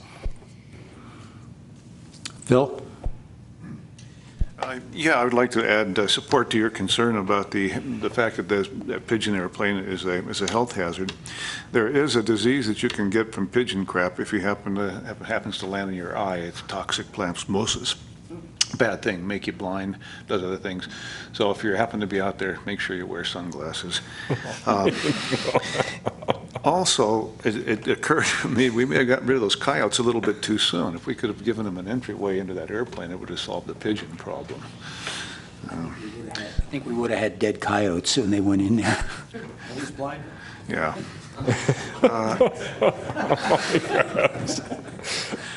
I like things that fly, but, you know, there's a limit. So anyway, that's all I have to say. It would appear then that with the exception of the pigeon airplane, which is the biggest offender, we've solved, at least temporarily, all the problems. The airplanes are either going at the north ramp or the south ramp. So that's that. And then the question is, what do we do with the pigeon airplane in the interim? I would have to ask, if the owner of the aircraft is non-responsive, I would ask council, can we do something like have the Board of Health come over and condemn that thing? And would that solve it? Then that would force, even if we had to have it destroyed? Yeah, I don't know if that really solves it. I think the more direct approach is we should make a demand upon Miss Yvette Weaver, the owner of the aircraft, to remove the aircraft. And just tell her she can't store it here anymore, and let her deal with it. At one point, I had suggested that maybe we pull down one of the fences and we tow it over and put it in her parking lot, but you know, that's probably not a very polite thing to do. But you know, we did have difficulty in the past getting the rent from her. Twice we had to go to, I think it was twice, we had to go to lien sales only to be paid the morning of the lien sale. So we went through that process. And by the way, that process doesn't cost 8 or whatever it is, 6 to 8. Title to the aircraft. Okay. To get title to the aircraft to be responsible and take care of it is that amount of money to go through the title. All right. Well, you know, we were able to do it for something closer to $1,000 here and schedule the lien sale, and the only thing left was to actually sell the aircraft. And so you might want to check with whoever you're getting your bids from. But the bottom line is, I think a more direct approach would be to go to Miss Weaver and just tell her she can't store it here anymore. I mean, I had hoped to have time to look through the city ordinances on nuisance, because something that is a health concern and also not flyable and does not look like it's restorable even, probably shouldn't be stored in the airport in the first instance. I would also mention that when we did go to lien sales previously, the phone calls we got were from aluminum scrap dealers. They're the only ones who showed any kind of interest at all, because apparently there's a lot of aluminum in an aluminum albatross.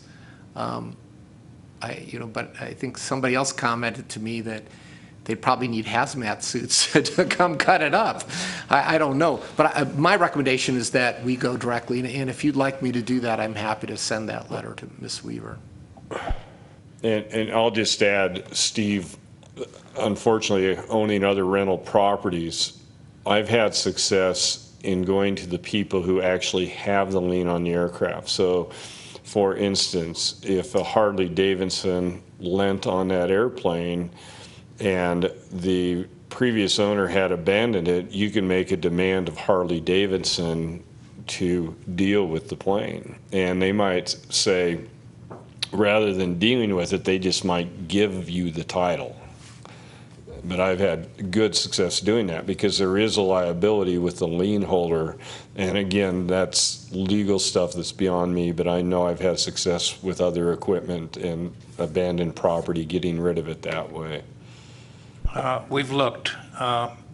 2 of the 3 owners are dead, and the third one is somewhere in the state management position, the Crossbar Hotel.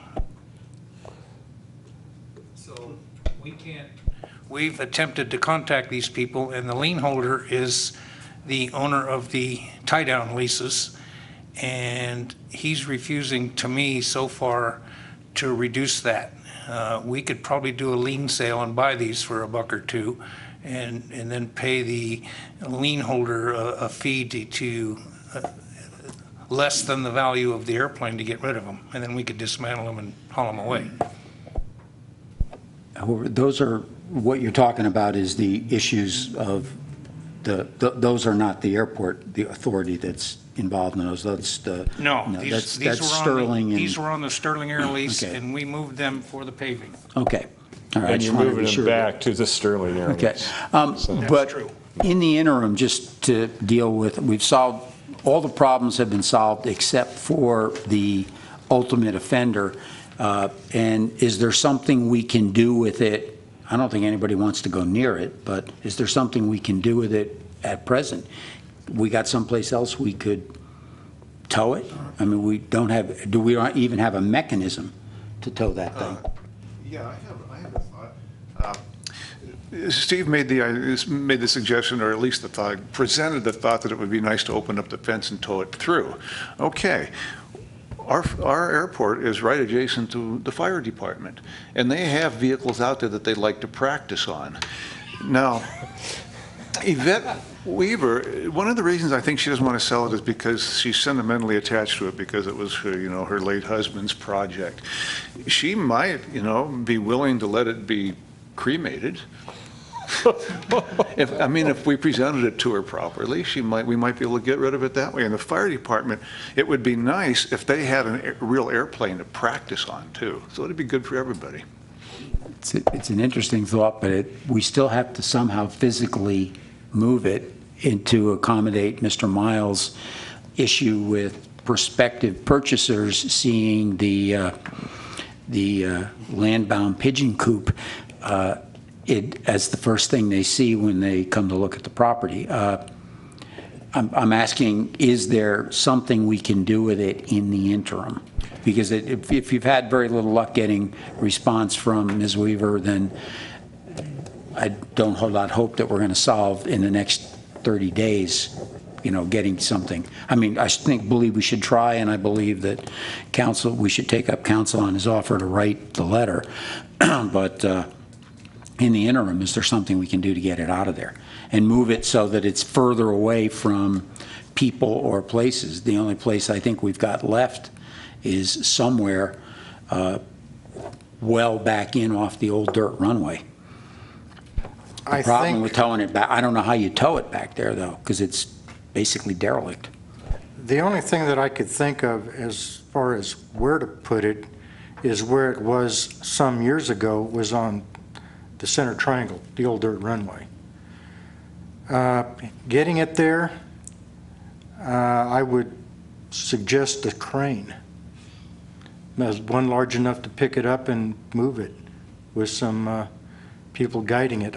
Outside of that, I don't know of anyone who has a dolly large enough to where that could be actually towed.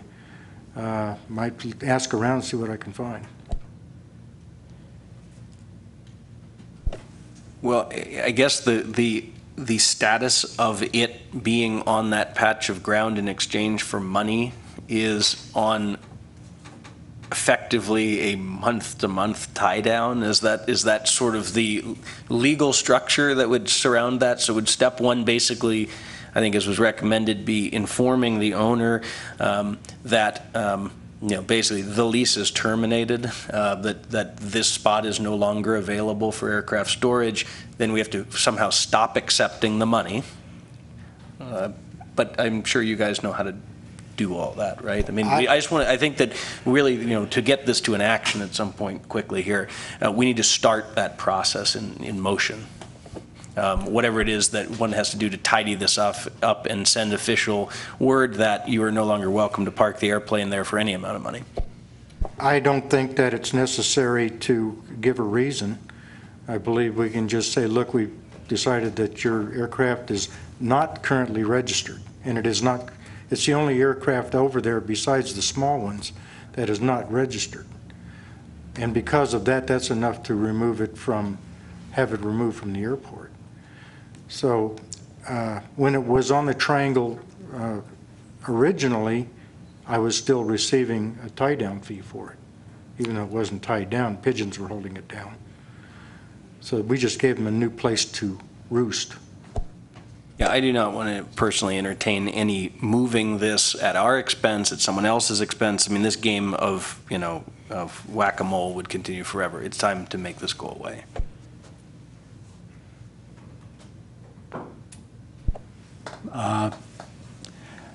Anything further from the board? Further comments from members of the public? Seeing none, we're back to the board.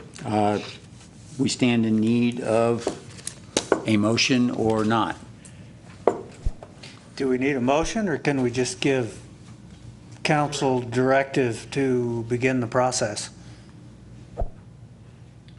I'd be more comfortable if there was a motion authorizing me to go forward with that, to notify any remaining tenants on that area that that area is not available for storage and they need to remove their aircraft.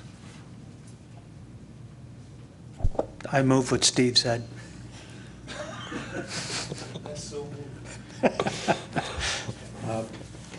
Tamar, were you able to get Steve's comment and then structure that as a motion? Okay, we have a motion. Seconded. It is now set, motion and a second. Further discussion from the, Carl seconded.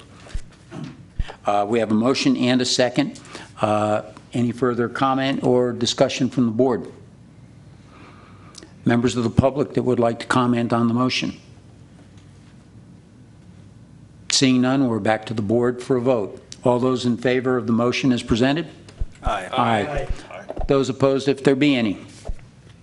The motion carries. I'd like to thank the board for their effort in this matter, and Airport Manager, Mr. Rowe, I do appreciate the effort. Thank you. You're more welcome, and we appreciate yours to help us develop our airport. Thank you, Bill. Okay, we're back to the remaining public hearings, and we are now going to take item number 1, which is the election of officers, and in place, and the reason for that is the remaining item is an administrative one that I believe should be handled by the new officers. The process is we place names in nomination. Unfortunately, or fortunately, the members of the public don't have to comment on this one. This is strictly a board matter. Every July of an odd-numbered year, the Airport Authority must elect officers if there hasn't been an election within the 12-month period preceding it. And we're in that role, so we need to have an election this evening. It's customary for the outgoing chairman to present a slate of officers and then allow for additional members to nominate others if they so choose, and then to vote on each of the members of the slate individually.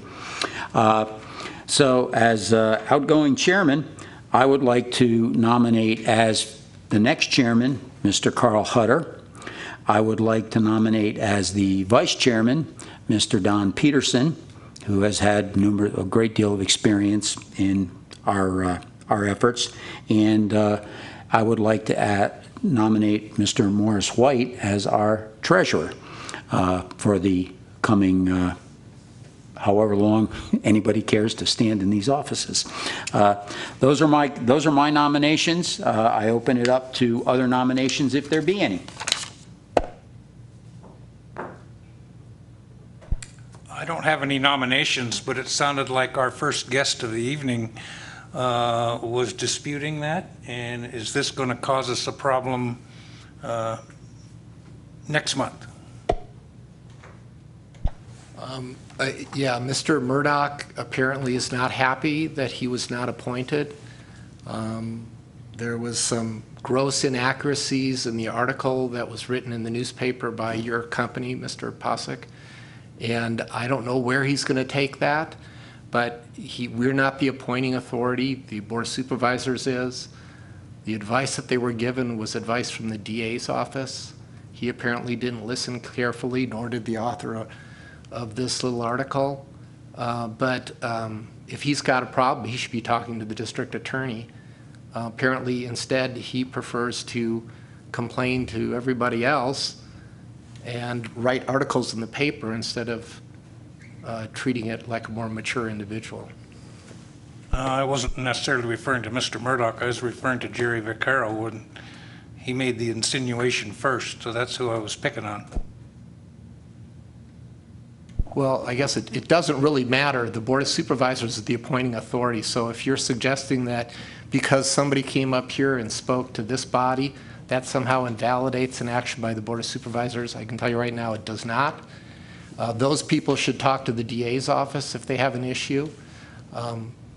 Apparently they're not wanting to do that, and so I don't see any reason why Don Peterson will not be here next month and be active as a member of the Airport Authority. In fact, he was unanimously chosen by the Board of Supervisors. So, Okay, you've made your point. That's all I wanted to know. So we have, do we have any further nominations? If not, then, I just have one question. Of Yes. Mr. Davis. I'm wondering if there are any duties of the treasurer that I don't have qualifications for. the duties of the Secretary-Treasurer, and it's actually Secretary-Treasurer, those positions are combined, are to be the official keeper of the finances of the authority. However, in practice, that means that the airport manager reports those finances to you, and you essentially look and confirm. You would also be the signatory on checks that are executed by the authority. Beyond that, the secretary, in theory, you are the keeper of records of the minutes. However, we have a recording secretary who does all that, and the minutes are presented to the entire board. So there's really not much to do on that portion of the job.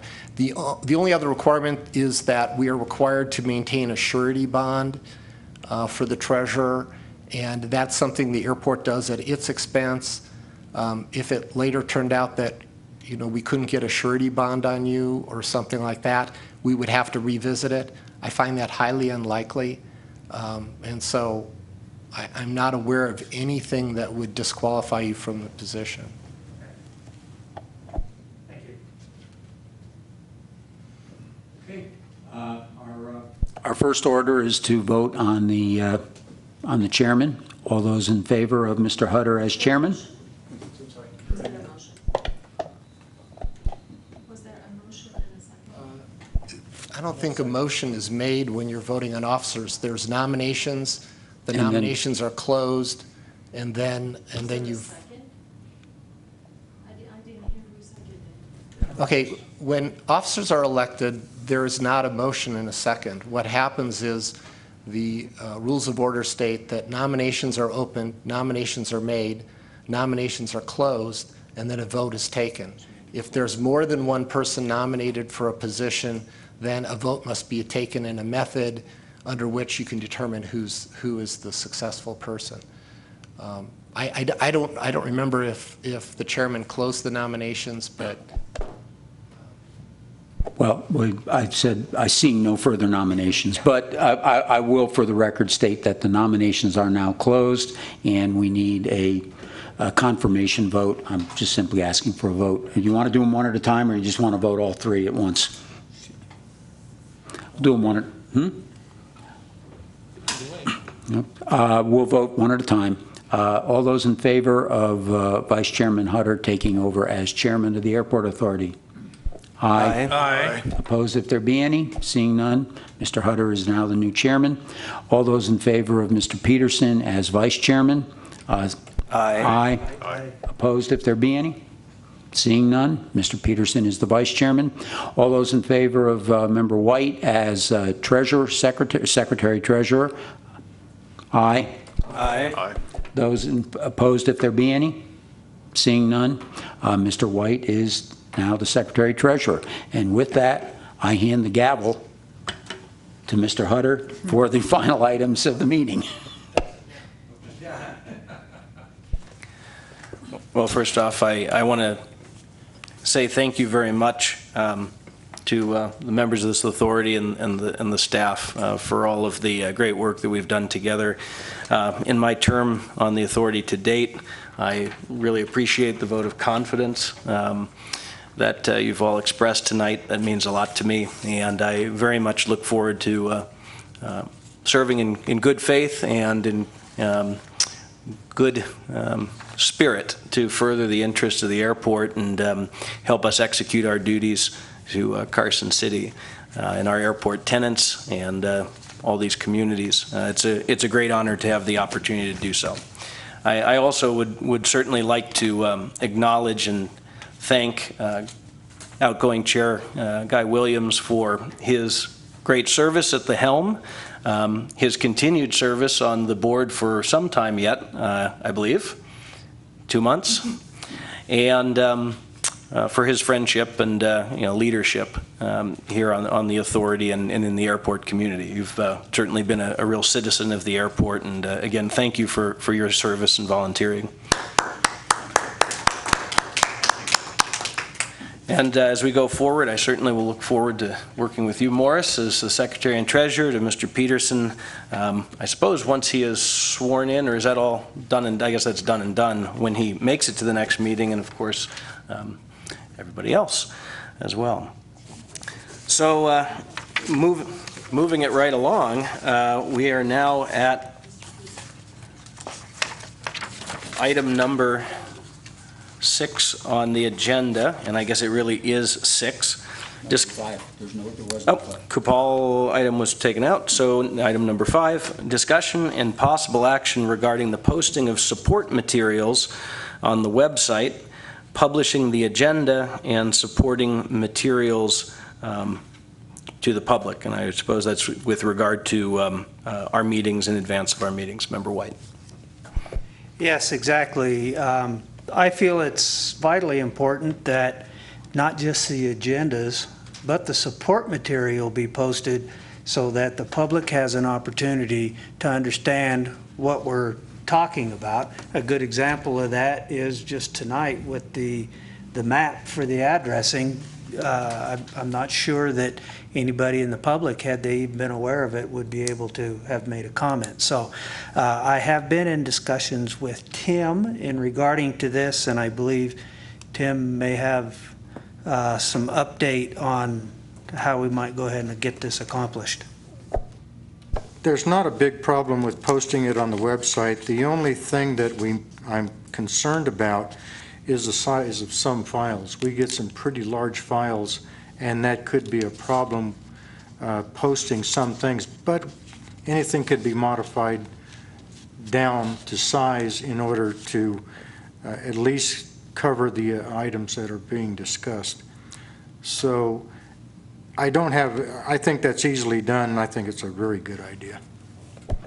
I'm a big proponent and have talked for quite a long time, also to the Board of Supervisors, that all of the agendas for the various boards and committees and such are on a common template. Now, I understand the airport authority is a somewhat different sort of animal, but I would advocate taking a look at how the Board of Supervisors agendas are put together and how the support materials are attached to each individual agenda item. That might help you get through with that particular situation. What else did I have? Also, what was left off of here was that posting the minutes in a timely manner to the website as well. Currently, when I checked this morning, there are 8 meetings that do not have the minutes posted. All of those meetings have had the minutes approved. So I think we need to also see that the minutes are posted so that when the public wants to take a look at what we have done, They are on the city's website. they're not on the airport's they're not on the airport's website. Oh, okay, but they are on the city's website, carson.org/minutes. Okay. I can also publish the draft and name it the draft minutes for that particular month. That's easily done. Once the minutes are approved, then I'll replace that with the final. Let me make a comment here just real quickly. I totally support what Member White is proposing. I think that's not only good policy, I think it's also consistent with the open meeting law, which says that the agendas need to be published at least 3 business days before the meeting, and that the supporting materials have to be made available to the public. By putting them on the website, I think you get much greater availability. I think that's a smart and good idea. With respect to the posting of the minutes, if the recording secretary is already posting them to the Carson City webpage, all you would need to do to put on the airport page is simply a link to where those minutes are already being posted. That way, anybody who goes to the airport page can just click the link and get to the minutes. Mr. Chair, we also publish the recording with the minutes. The audio. Audio recording. And thirdly, I think the agendas need to be posted on the Carson City website. I realize, again, that the airport authority is somewhat of a different animal, but people would, not knowing the arrangement between the airport and the city, would just naturally go to the city's website to access this material. And I think you can get this accomplished in much the same manner that the Commission to Reconstruct the V&T Railroad has their agendas posted on the city website as well. It's just as an addendum at the bottom of their list of boards and commissions. So it is separated, because again, that's not a Carson City entity either.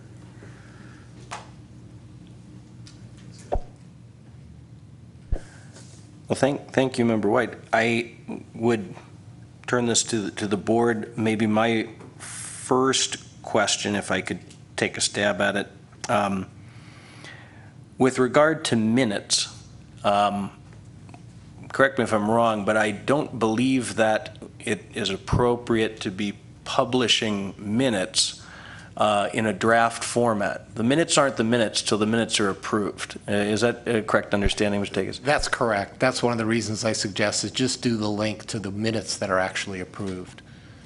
Because if you're starting to put drafts out there, it's almost like you're asking for public comment on, and what the minutes are supposed to be doing is accurately reflecting the action that you've taken, and you guys are the arbiters of whether the draft is accurate, not, you know, the world at large. And a second question to Council Takis is, I guess that this may be an obvious one. I just want to check to make sure there's something I'm not maybe missing. In the supporting materials, I think you cleared this up, all the supporting materials for agendized items are by definition a public matter, or, you know, available to the public. There's nothing that would come up that would be an exception to that? I mean, there's nothing like maybe a lease or a contract, or, I mean, I guess if it's going to be here on an agendized item, it's got to be a public thing. So is there any exception to that we would need to be aware of if we were going to say, and all supporting materials will automatically go to a website, let's say? The only exceptions that I can think of would be exceptions to the open meeting law. And the primary one is if there is anticipation of litigation. Clearly, when I give you guys confidential legal advice because we could get sued for something, we don't want to publish that so that the people on the other side can see what advice I'm giving you as to where the strengths and weaknesses of our position are. As a result, that is an exception to the open meeting law. And so those communications would not get published. However, those communications would probably have to be actually vetted to the extent there are discussions in a closed meeting of the airport authority, which frankly, I think that's the only exception that applies to us, is for closing a meeting, is for to discuss litigation. And then you come out of the meeting, out of the closed session, and then you vote on what you're going to do. And ostensibly, that lets the public know what you're doing, but it doesn't force you to reveal the basis or the consideration that you made in doing that. So that one area would occur that way. But for the most part, everything that goes on our agendas is public information. I think that's a good general rule. There are very few exceptions. And what you usually get is you get briefings from 3 people. You get briefings from the airport manager, you get briefings from the airport council, and you get briefings from the airport engineer. Occasionally, you'll have things that are submitted by other people, but typically we will include those in our briefings. The one logistical issue would be that we really should try and have our agendas fixed before the last minute. You know, it seems like we have forever, and this is something that's happened since 1989, the Airport Authority was formed. We've always been kind of pushing the envelope and doing our agendas, publishing them at the very last moment, in part because things seem to change right up to the last point. Well, if we're going to be true to getting our agendas and the supporting materials out at the same time, we probably need to complete those agendas maybe at least a day earlier than we are currently doing. And so that would be the one practical aspect that we should probably consider. Could I ask just one question about that? One thing occurs to me that when we have people applying for businesses at the airport and people who are applying for either to be leaseholders, these people submit a confidential financial statement that generally goes to you for review before, and then it comes to us. But they're giving us their confidential financials. And I'm guessing that those would not be made public since they're given to us in confidence for review. That's correct. You know, each time that happens, I have to go back and look at the public records law to see what can be kept confidential. But you're right, there are certain elements of things that are submitted to us which, by their nature, need to remain confidential. Pretty limited stuff. And you've hit the one that probably happens the most often, even though it doesn't happen very often, and that would be you know, financial statements for somebody who's not a publicly traded company. So that, I'm glad that we had that exchange, because where I was going to is if we're going to set a process in motion, and believe me, I know the ill effects of this from our own business, you set something in motion if we're not really clear on, you know, what doesn't go, okay, it's very easy to have an escape, not due to anyone's malintent, but, you know, oh, all this stuff goes up on the website, next thing you know, someone's screaming, my confidential financials are now on the website. We just need to make sure we're darn clear at whoever's executing that. And I would assume it would be the airport manager would be responsible for making that upload, that, you know, the guidelines, the instruction set's really clear. And I think that just goes to what I would refer to as proprietary information, and that would require Tim to be pretty knowledgeable about what the open meeting law says, and if there's any question whether it's a proprietary piece of information, he should run it by council. I think the best way to address it, since we're not really obligated to have things up on the website, I mean, we are obligated by the open meeting law to do certain things, but if there's any question about whether something should go up on the website, just don't put it up. Actually, we are obligated to have it on the website because NRS states that if the entity maintains a website, they must post their agendas and their public materials on the website. If we didn't have a website, it wouldn't be an issue. I think it just says the agendas and the minutes have to be posted if you have a website. Is not the support material part of the agenda? The supporting materials need to be made available to the public. But I have to drill back in. NRS 241 is a very long section. Yes, it is. And so if you would allow me, I will go back in and verify that if what you're saying is correct and that the supporting documents need to be posted, well, then we should have been doing it all along, and we need to fix that right away. Mm-hmm. But let me see if I can find it pretty quick here. Even if you find a place that excludes us from being mandated to do that, I think it's still the proper thing to do, and simply be careful we don't put any proprietary information up there. While council is hunting, any other comments from the board?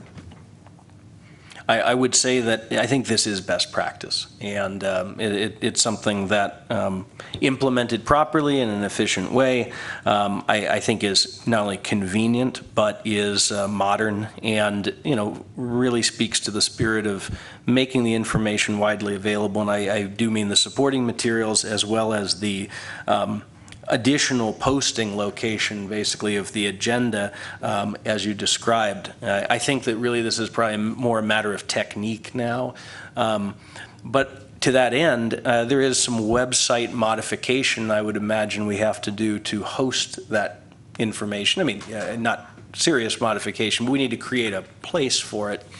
I guess it would be in whatever the structure is that currently holds the agendas and minutes, that we'd upload that to. I don't think this is complex stuff, and we have plenty of examples of how it's done. I've certainly seen in the Reno Tahoe Airport Authority how they do it, and City of Carson City, so I think we've got good models.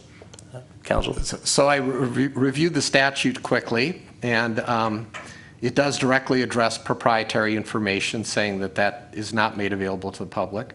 However, what it says for supporting materials, it must be made available to the public essentially at the same time it's made available to the public body. And then it refers to supporting material which is first made available at the hearing. And so, and I think what they're really talking about is you've got an agenda item, you've kicked out the agenda and the supporting material, and somebody comes up and says, yeah, but see this, this tells you something different, or this is something essential to your consideration. That has to be made available to members of the public at the meeting. So the long and the short of it is, it's a great practice. I think we should strive to do the practice of getting the supporting material up there with the agenda. It just means that what we really should do is we should finalize the agenda a day earlier than we do, assuming that gives enough time to the three of us to get our briefing memos to you.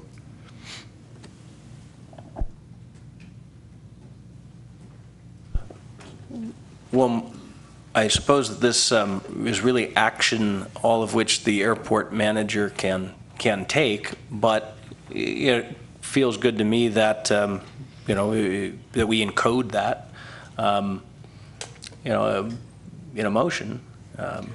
Member White, I mean, would you like to go for that as the host of this item? I would indeed. I move that. I'm just being reminded. Thank you very much, wise ex-chairman. Public comment on this matter. We haven't had any opportunity for public comment. Okay, seeing none. Sorry to interrupt. That's fine.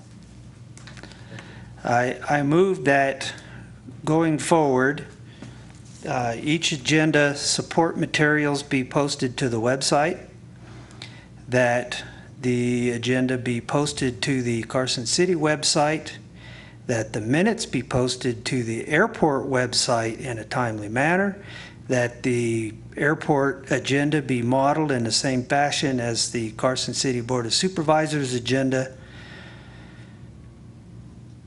I think that's it.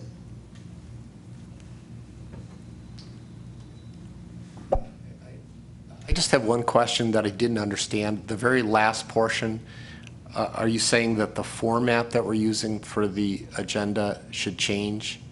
Or when you said should be modeled after the Board of Supervisors? Well, exactly. What I'm intending is to take a look at how the Board of Supervisors gets their support material attached to each individual agenda item. I'm with you on that. Okay. Sorry, just didn't understand it. And could I ask a clarifying, did you mean that when our minutes get posted, they get posted to the website, or that we carry the link, as Steve had suggested in the earlier discussion, so that it links directly to where the minutes are already published? Well, the link would be fine, as long as we have access through the Carson City Airport website to those minutes. Right. And we're going to link them.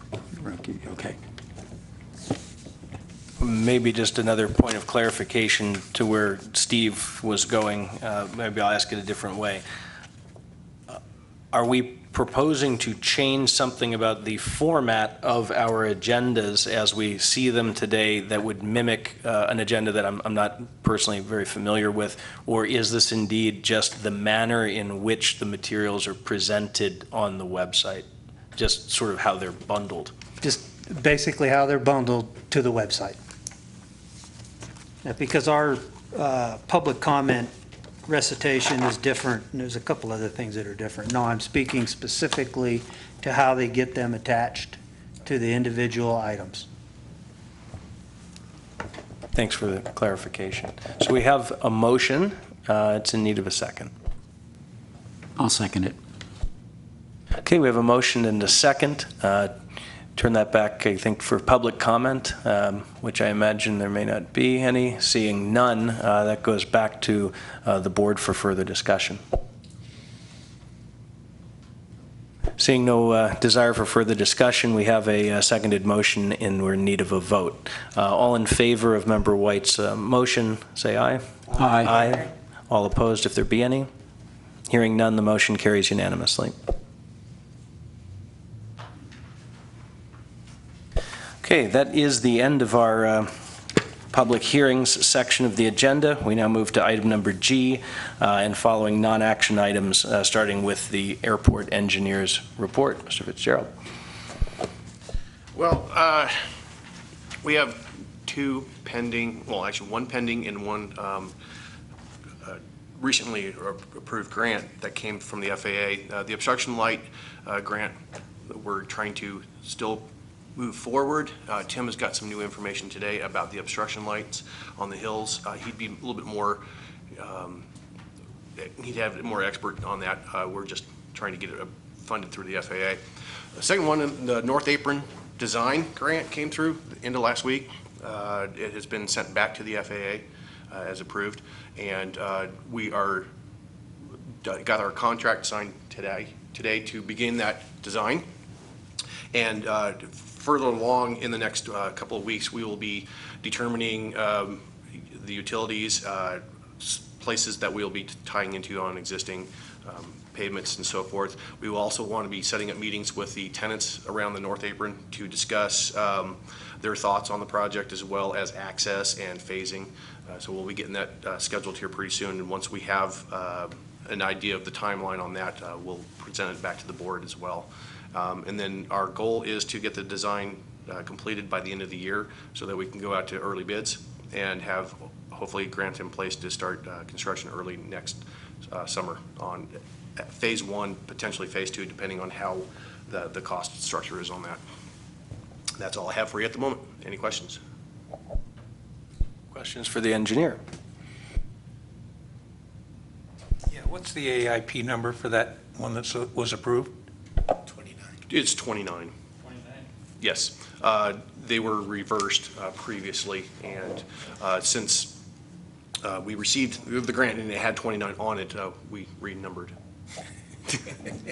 Well, I happened to see last year's budget had 28 on it. Yes, that is correct. We thought it was going to be 28, and then the obstruction light was going to be 29, and the FAA had renumbered it to be as 29 for the North Apron design. So there will most likely, if the obstruction lighting is not necessary and we do not proceed further on getting a grant from the FAA, 28 most likely will not exist, and it'll just be a skipped number and continue on after 29. Great, thank you for that report.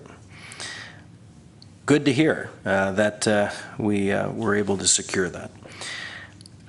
Item H, the airport manager's report. Mr. Rowe. Regarding the obstruction lights, I sent an email out with an attachment. I did misread part of that, or miswrite part of that. The night restrictions have been removed. Someone at Oklahoma City revised the criteria slightly, and so we no longer have night restrictions for both GPS approaches. The circle to land approach, GPS Alpha, category C and D aircraft were added to that approach. In my email I said it was runway 27, but that was not correct. So we still have category C and D left to discuss with runway 27 GPS, but the FAA is in the process of developing a GPS Bravo approach, which will use the initial approach fix of the runway 27. It will not be a straight-in approach, numbered approach. It will be the straight RNAV GPS Bravo approach. Higher minimums, but it will incorporate C and D category minimums, and because the runway 27 night restrictions have been removed, this one will also have the night restrictions removed. I'm getting some verification on from the FAA Flight Procedures Office in Seattle. I will be talking to them tomorrow. I tried talking today, but they left early. I want to get a clarification on the outlook for the GPS Bravo approach. Last time I talked to Beth Houghton, who is with the Flight Procedures in Seattle, she intimated to me that it would be sometime in October. So I want to get some verification on that. We're looking up. Things are getting really good with regard to our approaches now, and I think we'll be able to market the airport a little better for larger aircraft. Just to jump in and ask the question, despite the fact that it looked like on the FAA development website, there was that approach that we talked about last month that seemed to be numbered for 27, like a 27 Bravo, something like that. I assume that that is the same approach, and because it had an October, I think, go date. That's correct. It would surprise me that they would give us a numbered approach. I was told by Beth Houghton that it looks like it's going to be a straight RNAV GPS Bravo. But if they give us a numbered approach, that'd be a wonderful thing. So that's all good. And because of that, I would like to not pursue the obstruction lighting just yet. I think it would be a good idea to incorporate the obstruction lighting for VFR aircraft, simply because it will mark the high points in the hills. And it could be a safety issue. So that would be something I will leave up to the authority to decide on that if we had moved forward with that grant application. I wrote an email a while back regarding deer on the airport. One deer was spotted, and he was spotted twice on 2 different days, but talking to other people, they haven't seen him back. And we've been making runs down the taxiway Alpha and nothing. I talked to Jack Spencer with Wildlife Services, and he told me that you can try one of 2 things. One, honk your horn, try to chase them off. Maybe you'll lose interest and leave, or call them and they'll come hunting. It's better to have no deer on the airport, and instead of having one deer show up on the runway with an aircraft landing or taking off. So since we haven't seen him, I've been holding off calling, but if I see him, I will call Wildlife Services. It's just going to be easier to get rid of it. So having said that, we have had a good month. Things are looking up. We are changing the derelict aircraft out, moving along, and so if there's any questions for me, I'd be happy to answer. Questions for Mr. Rowe from the board? I would like to add just one thing real quick. The open house was a resounding success. We believe we've had somewhere between 5,000 and 6,000 people. We came in pretty much close to our budget, including the money that was donated to the airport. And so we'll be bringing this to the airport authority in September to discuss next year's, if that's what the airport authority would like, and we'll start planning for that if that's approved. And we will be looking again for donations to the open house for next year. So, but we felt pretty good. We had a first time we tried to fly in, and it was very successful. Thank you for that, Tim. And in the spirit of outstanding pledges to the airport authority for the open house, I understand a check is headed your way. I didn't want to be pushy. I know. Thank you. Mr. Chairman, I was wondering if I may make a statement about the open house. Sure. I personally went down for the first time myself this year, and I brought my entire family, my wife and my 3 children, and they had a wonderful time down there. They did not realize what was available at the airport, and it did open up their eyes. And they left there telling other people about the Carson City Airport. and what neat things they saw and about aviation in general, and we're just amazed at the number of vendors that were there showing off their wares. So I just wanted to give you all my kudos. I really appreciated how that went, and Tim for all this hard work putting into the open house, getting it where it was. So I thank you very much for having that as an outsider and an insider. Thank you for those comments, and I'm glad that it's resounding with folks, and that you had a good time, and that the word of the airport is being spread as a result. That's great to hear. Member Williams. Yes, not to kind of put a little bit of a damper on things, maybe this is going to come up in legal counsel's report, but regarding the open house, I received some anecdotal reports regarding a drag race that occurred during the open house. Can you tell us what happened there? Wes Abendroth came to me and asked if he could do a race. He wanted to do it down Taxiway Alpha, which I would not allow because I thought it was too close to the crowds. He suggested the runway. I said absolutely no burning of rubber on the runway. And this was a race between his Corvette and a Tesla. And they did their running start race, and for about half of the runway, then stopped, and that was that. So yes, it did happen. Did it happen on the runway? It did happen on the runway. Okay. Was there any sort of notaming that was done during the time that the drag race was happening on the runway? There was a NOTAM put on the local NOTAM with the AWAS. We had myself, I had a radio, Steve Posick had a radio, and Wendell Paya had a radio.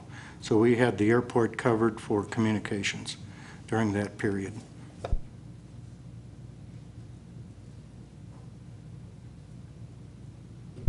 Any other questions? Nope. Are we going to get into that Corvette thing in your report or here? I was just going to do a really short mention of it, but I guess on the NOTAM, so you didn't notify the FAA NOTAM process through the FAA contractor? The only NOTAM that I submitted for the FAA and in the AWAS was closure of the airport during a skydiving jump with the flag during the opening ceremony. And after that, we went and closed the airport, well, just the runway, and to ensure that we had no traffic, that we maintained radio contact to allow that race to go ahead. Oh, okay. I'm just confused by the answer. So there was a NOTAM issued regarding the parachute jump. There was no NOTAM issued via the FAA when you closed the runway to aircraft traffic and had the car race. No, only we only NOTAM the runway for the skydiving event, and we issued the NOTAM on the AWAS during the race, just to allow aircraft to know that there was something going on. It lasted for about 2 minutes at maximum, and so we saw no reason to issue a NOTAM for the FAA for that short of a period of time. You understand that putting an announcement on the AWAS is not a NOTAM. That does not qualify under the FARs as a NOTAM. I understand. Okay. It was a remark. I think there is an important question here, and thank you, Tim, for clarifying that. It's important that we understand that with some detail, and I'll say why. You know, I know that there's sort of the practical aspects of things, that the event took 2 minutes. Is there a scenario, however, with regard to the FARs, where if it's 10 seconds or it's 10 hours, the runway needed to be in the system as NOTAM'd closed during a time when it was unsafe for use by aircraft? I don't know. That's just my question is there any sort of awareness we should have about that? You know, any concern or exposure if someone were to bring it up or get into it, or certainly awareness going forward? There is no time limitation. If you intend to close the runway or the runway is closed because there's a damaged aircraft or some other reason, the FARs require issuance of a NOTAM, not an announcement on your AWAS, not holding handheld radios. You're required under the FARs to register a NOTAM with the contractor for the FAA. There's kind of two issues here. One, what is the logic for closing the runway for a car race? We're a public use airport. That's number one. And number two is, if you're going to do that, whether it's 2 minutes or 10 minutes or whatever it is, you certainly should be doing that safety announcement. Now, I wasn't there. I was out of town, so I don't know what else happened there, but that's a bad practice. That is liability with a capital L for the airport. It should not occur. Thank you for the clarification.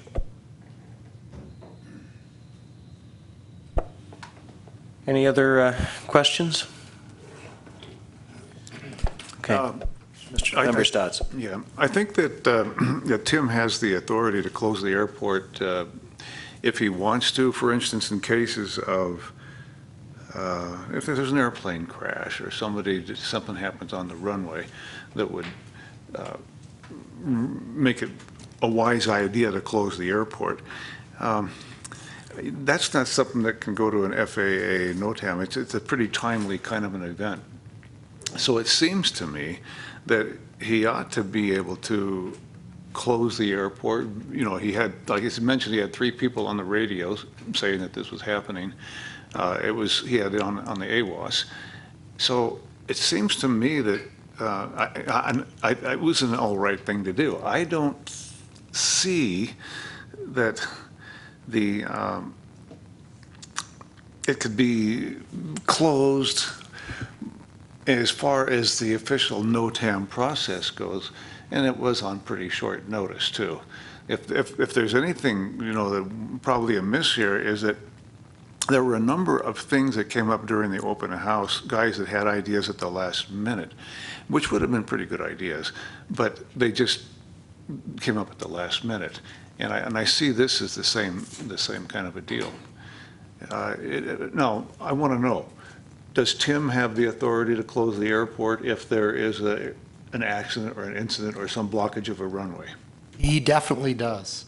He has the authority, and pretty much anybody else can notify the FAA contractor to issue a NOTAM if the runway's closed. In fact, that's one of Tim's primary responsibilities. I have some difficulty with the last-minute nature of this. On the Friday afternoon before this event, Tim sent me an email asking whether the same gentleman, I guess, could set up a race between an aircraft and a car on the runway. And I advised him, A, it is too late for us to find out what kind of liability protection or risks we have, what our insurance coverage would cover, and what kind of safety things we have to put in place with motor vehicles that are driving at high rates of speed. And so I told him in no uncertain terms in that email response, no, you really can't do that. And that's why I'm a little frustrated here, because then we find out that he essentially did a car race anyway, not a race against an aircraft and a car, which you know, when you go to the air races, they do that every year, but they've planned it in advance. They've taken the necessary safety steps. These great ideas that happen at the last minute have to be evaluated from a liability standpoint. If that vehicle had, one of those vehicles had collided into the other one and scattered parts into the audience or someone, we would have potentially another liability issue like has pretty much jeopardized the Reno air races. We can't do that. We need to exercise common sense. When somebody comes up with one of their great ideas and it involves shutting down the airport to aviation to do this great idea, that should be a wake-up call to anybody who's given that proposal, that you should be looking hard and serious at that proposal, that might not be a good idea. I mean, we are an airport first. We have accepted a great deal of FAA money. We do a great job of being an airport. When there are proposals to close the airport to non-airport activities, the FAA does not look kindly on those. It jeopardizes our position with them, And it's just not a sensible thing for us to do. We're typically not insured for those kinds of things. And so, I'm venting a little bit, in part because I think that was extremely poor judgment. That's the bottom line. Well, I think that, just to frame this up, I think that, there are things that I face when, in our business, where I have to kind of have tough conversations with employees who come in the best of intentions with really great and fun ideas, and have to tell them that, maybe next year, because we certainly can't do this on that short a notice, and maybe we can't do this, and it may not be readily apparent, but there are liability issues, there are questions that have to be answered, et cetera, et cetera. I can't emphasize enough that we have had a couple of things that, I'm not going to comment on the appropriateness or the spirit, but the execution certainly, I think, leaves me with some concern with regard to the crossing of the T's and the dotting of the I's and the vetting of what exposure we have. Again, under the FARs, under the kind of overall feeling that the FAA might get from the activity, or just from the simple liability and exposure. And so I think that we just want to be really conscientious that, and this is something we can explore going forward, I think, in the appropriate way, but that when the activities for an event like that are being considered, that there's ample time for these questions to be asked and answered, reviewed, I'd say by the authority, without being heavy-handed about it, and, run past, the authority and the council to make sure that, that we're not doing something that could really get us on the wrong side of things. And so, I don't say this to spoil anybody's fun, but we do have some pretty, as Steve said, serious obligations. And God forbid somebody get hurt and it turn out that, wow, it's just two guys racing cars. Well, there's a lot more complexity to it than that. So I think we gotta really sharpen up the conscientiousness around the kinds of activities that we're allowing and encouraging on our airport when it comes to these great events. And I don't say this to diminish the goodness of the open house, but we got to be smart. That's the reason that I decided to bring the discussion and action to the authority for next year's open house to discuss just exactly these things. There are some things that need to be discussed and what my parameters are regarding the open house. I think that that's a very, that's a good practice and a fair point. I think that the more in general that we can all be clear on the expectations, the better. That said, I think that it would be good to avail yourself of any information available about exactly what those FARs regarding airport activity is. I think that's good practices. The manager and, you can only hold so much at once, but, making sure that, if I just don't want to get into a place, to Member Stott's point, I recognize that from a practicality standpoint, okay, so it's 2 minutes and these provisions were there and these provisions weren't there. I'm purely commenting on that piece from the standpoint of, did we violate federal law? Hard stop. We can't do that. Was this something that really was a spur of the moment thing, or what did it come up? Well, you said you'd contacted Steve about a plane versus a car, but so this had come up well before the event, or is it something that came up on Saturday morning? No, the plane versus the car was a few days prior, and that's when I contacted Steve. I said, can we do something like this? I was opposed to it to begin with, and but I came back and told Wes that we weren't going to do that, and then he came back that morning, Saturday morning, and said, hey, I got an idea. Can we do this? I said, not on the taxiway. It's just too close to the crowds. So, but maybe we can work out a deal for the runway if you really want to do it. And so we worked it out, and we felt we did it safely, but I understand the regulations and NOTAM procedures.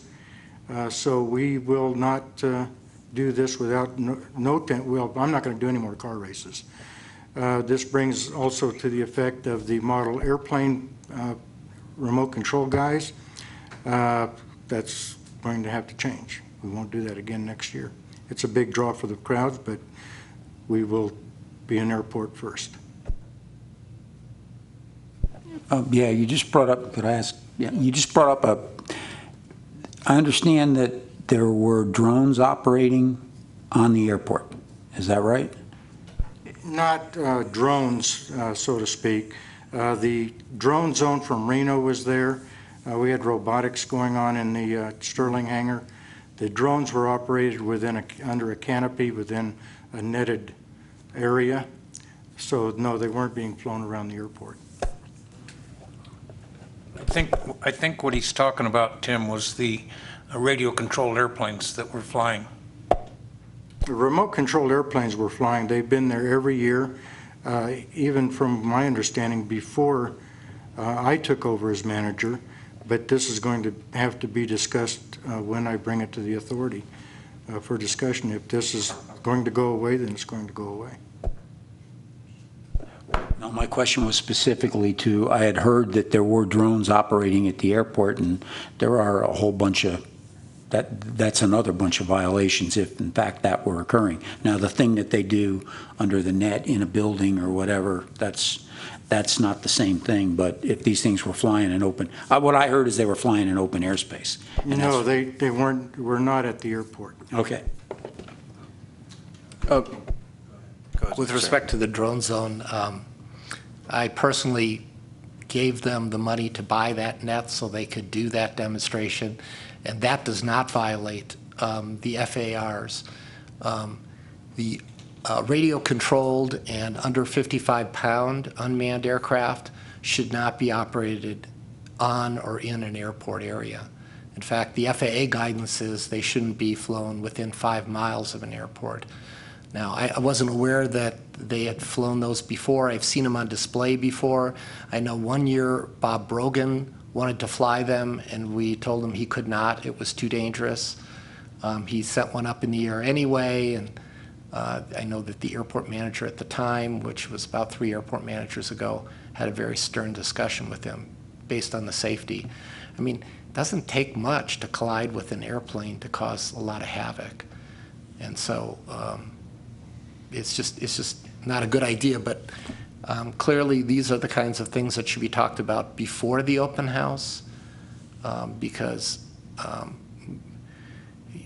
our open houses have been successful from the standpoint that people get excited about aviation, and we haven't had any injuries. We would hate to have that change. I mean, it had such a dramatic impact on the Reno air races. You know, admittedly, the injuries there were really significant. They were horrific. But we don't want any injuries. You know, this is an event that should generate goodwill toward the airport, not be something where we have a liability. Well, I think that I was heading in the same direction as the question that Member Williams was with regard to someone had brought up in the community, I guess, a question. There was something out there about were there or weren't there. You know, I think we see where this went, a commingling of properly operated drones, historically, currently, questionably operated radio control airplanes. Okay. I think that the message is a good one, that we review, you know, in advance all of these things so that we can be sure that we have the very, very best open house we can within the rules of the law and the safe and sane concept. And you know, I think that that's a good place to leave that for now. So thank you very much, and we'll move on to the legal counsel's report, item I. Okay, just a couple of quick things. One, Brian talked about our current FAA AIP grant. If you want a copy, I'm happy to email it to you. We FedExed it back to the FAA last Wednesday night. Number two, Don Peterson was appointed to the Airport Authority. You know that already.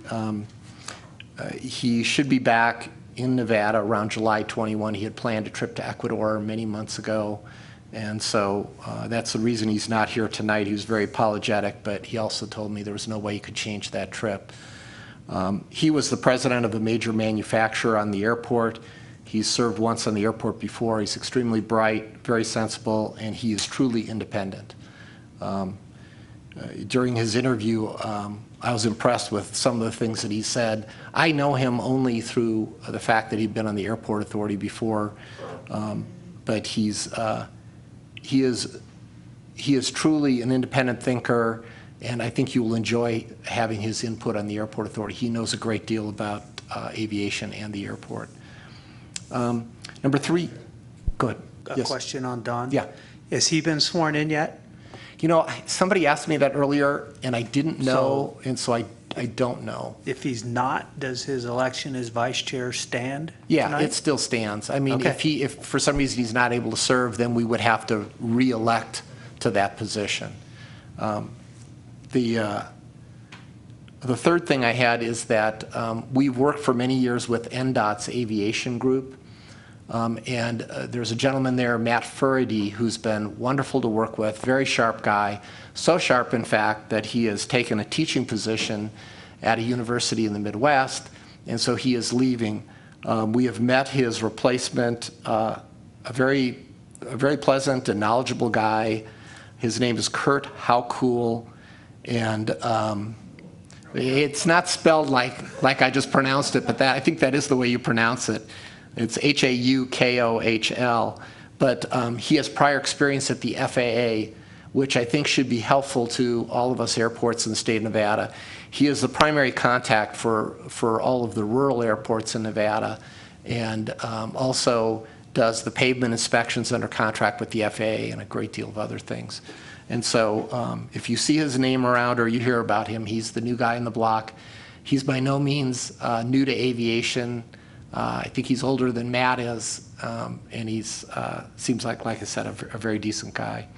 And the last thing I just wanted to mention is we had this problem with the Corvette organization where they believed they had a contract to use a ramp area that Tim was going to close down to aviation so they could do a pylon race on the pavement. Tim can answer any questions on that. Ultimately, we prepared a release, and they signed a release for the payment of money, return of their deposit that came from the airport, and payment of additional monies that Tim paid personally to settle this matter. Ideally, both of those items would have been brought to you first. I mean, clearly, any suggestion of closing down a ramp area to have a car race needs to come to you. And we need to work through a variety of issues, not the least of which is, how does this fit with our FAA obligations? How is this considered to be safe? What kind of safety personnel and kinds of problems do we envision could occur that we can protect against?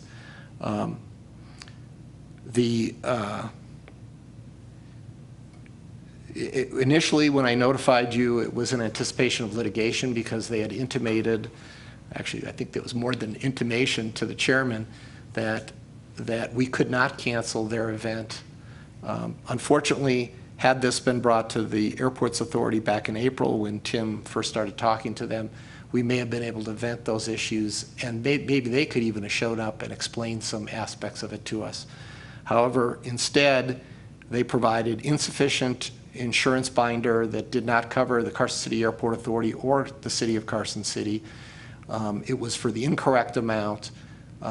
They filled out a form, but Tim was informed, the airport manager was informed that it would only be a couple of hours. Their application said it was going to be from 0800 to 1600, which, as you know, is 8 hours. There's just a lot of misinformation, and the whole mess was was in fact a giant mess. The fact that we are no longer in anticipation of litigation because they've signed the release means that this can all be publicly discussed. And I don't know where you guys want to take it, but it's one of those other things that should not have happened. And certainly we should all be thinking about how do we avoid this from happening again. That's all I have. Oh, and I apologize again that my briefing memo came out so late. I got stuck in the Chicago Midway Airport, where amazingly they are totally prepared for 250 people being stuck at the airport. They have cots, blankets, and pillows that they scatter in a giant warehouse-like room within the airport and down Gate A. And me and 250 of my closest friends were sleeping on the floor the other night. So. One more reason not to fly commercial. Okay, well, thank you for that report. Mr. Takis, questions for Mr. Takis on any of these matters from the board?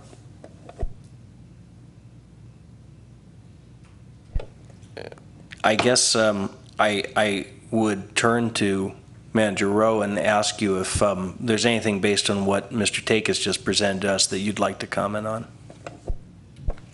I made a mistake. It went away. It cost me money. And so I will be very careful from this moment on what I bring, what decisions I make. Many of those decisions will be made based on what you, members of the authority, guide me to do. I will not make arbitrary decisions like this again. Thank you for that. Member Stotts? Yeah, in Tim's defense, we've asked him to help promote the airport, and he's still, and also try to be creative while he's doing it. You know, he didn't. I guess he didn't make a mistake by not letting us know that he was going to have this race and so forth. But I think his intentions were good, and I'm looking forward to hearing about any more ideas he might have before they come up, you know, in the next year or so. I would like to respectfully disagree because I'm the one that spent the entire July 4th weekend on the phone with the Corvette people, and it was not pleasant, and it shouldn't have ever gotten there. It was not a good idea. The liability was staggering, and the other issue was, while it might have been a fun idea, the amount of money we were getting was $500. The cost for Tim and Gary in overtime payment would have exceeded that. And the fact that we had to close the ramps, I think it was a very serious mistake. I don't think it's anything that we can gloss over lightly. This is two in a week these are serious mistakes. We can't have this kind of stuff. And I'm really concerned about it. Well, I think we all agree that it was a mistake for him to do that, but we have been encouraging him to get this airport more publicity, and it's true. I mean, I don't argue with the fact that it's a mistake. It would have. There's a number of things wrong, like it would have torn up our new pavement. That's not a good thing, and of course, there's always the liability issues, and you know, it's true. It's not enough money, but. I think Tim's been up to his ears in this open house, and he did a damn good job on it. And I think, you know, maybe he was distracted, maybe his judgment failed a little bit when he did this one. Yeah, like I said, I agree that this thing shouldn't have happened, and it's unfortunate you had to spend your weekend dealing with these people. I imagine they probably were unpleasant about having their whole thing canceled. I can see why they would be. But anyway, the point is, I think Tim was trying to do something good and just basically screwed the pooch on this one.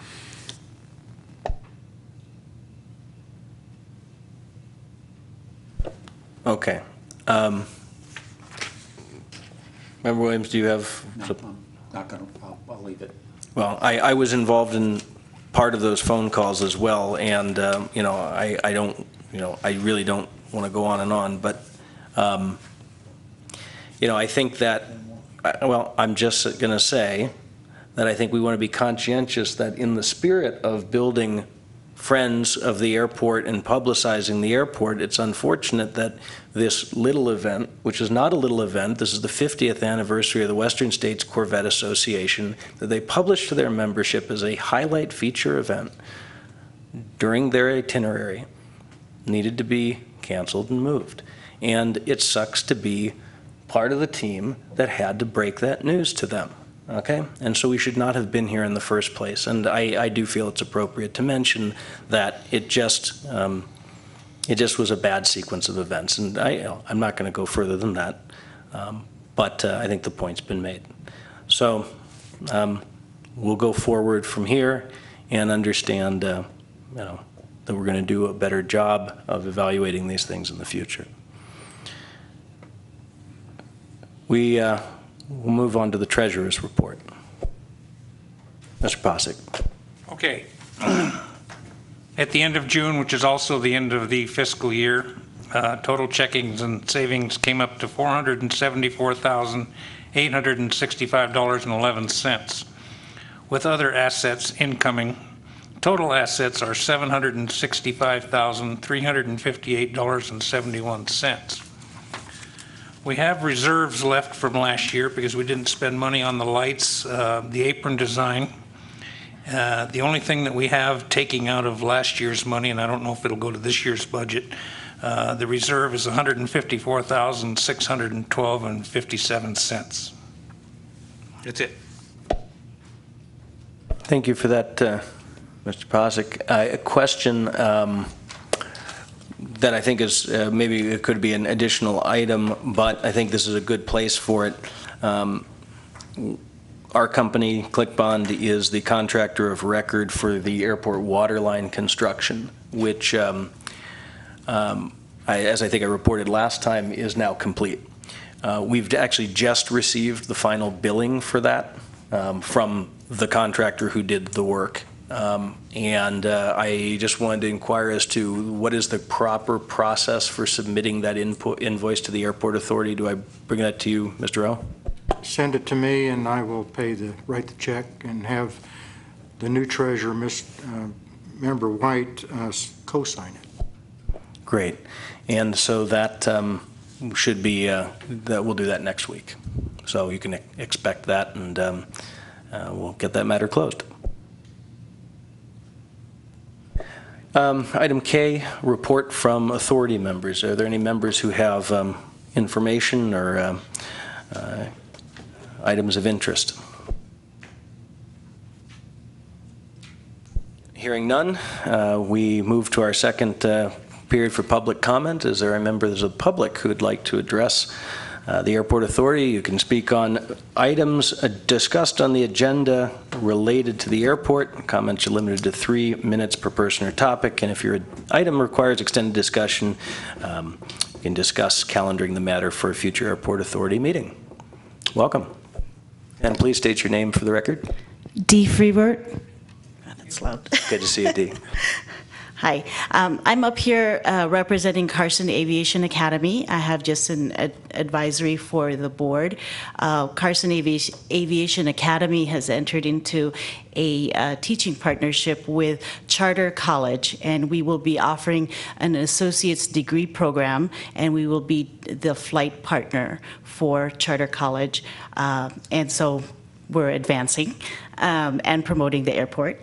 It is not an exclusive arrangement, so we hope to build more partnerships with other teaching institutions.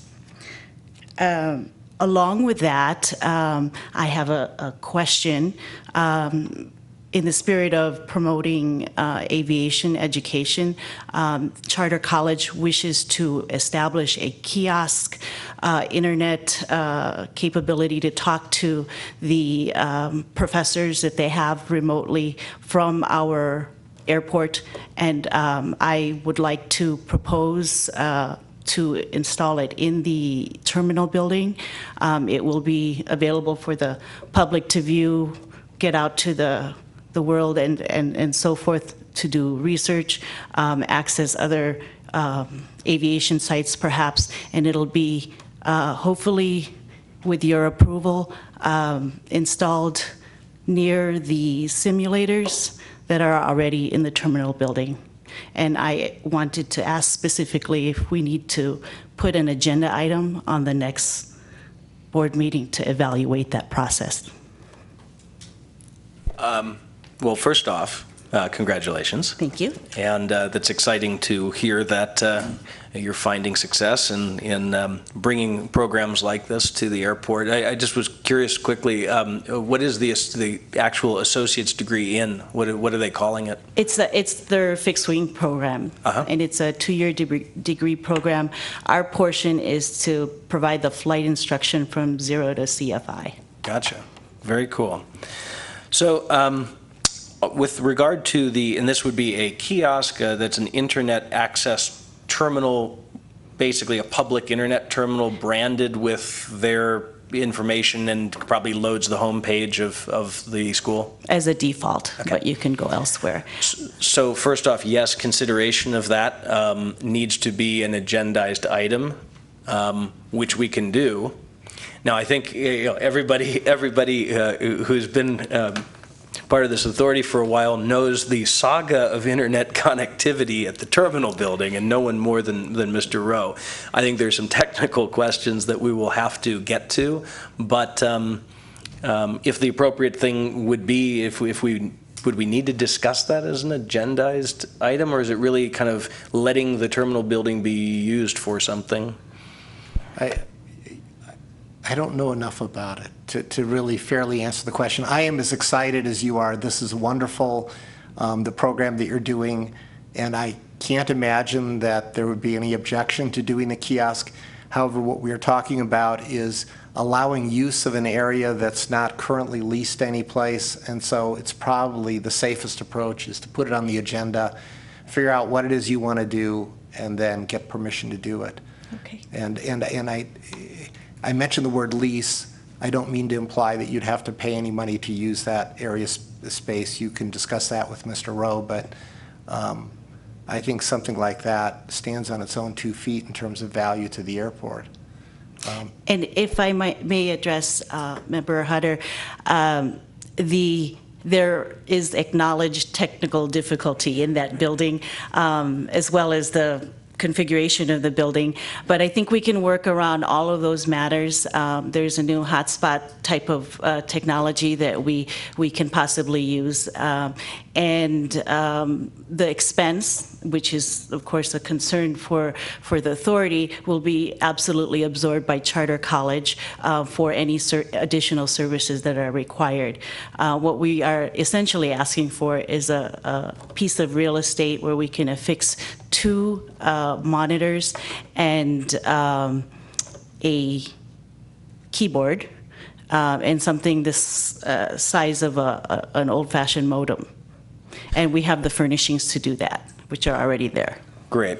I think then the thing that I would do is if we could please have the item added to the agenda, and if you would, Ms. Freewood, speak with Mr. Rowe about kind of the details and what we would need to know about so we could be prepared to discuss that. That'd be great. Great. Great. I will prepare that. I also have a second comment. I was a participant, a parent, a supporter, an active organizer with the committee that put the open house together. And I also want to send my congratulations to Tim for putting on a very well done program year after year. We skipped last year, and so this year was another build up for that. I also want to advise that, as an educator, when you start removing those things that are a bit hazardous, you take away a real ideal teaching instrument for the kids. I focus on the kids. They get excited about RC aircraft. They get to see it in smaller scale, so their appreciation of it will grow as they grow. And I just want to caution that if you throw away that broad category of teaching tools for the kids, you're going to eliminate one of the audiences that Tim, as well as the entire committee, have been trying to nurture in this community. So please give that a lot of thought. The event is a a special circumstance. It's a special day. If we can put an envelope, a window around some of the special things that we bring to the airport for that day, and add the other safety precautions, I think we can still offer a great experience for the community. Thank you very much Thank you. for bringing that up. And you have my assurance as someone who's also very dedicated to aviation and STEM education. I read you loud and clear, and you've got my pledge that we will do everything we can to be planful and responsible to have the very best and most engaging and exciting experience that we can, again, within the rules and the laws and responsibility. So, no, thanks for mentioning that. Thank you. Thank you. Any other members of the public?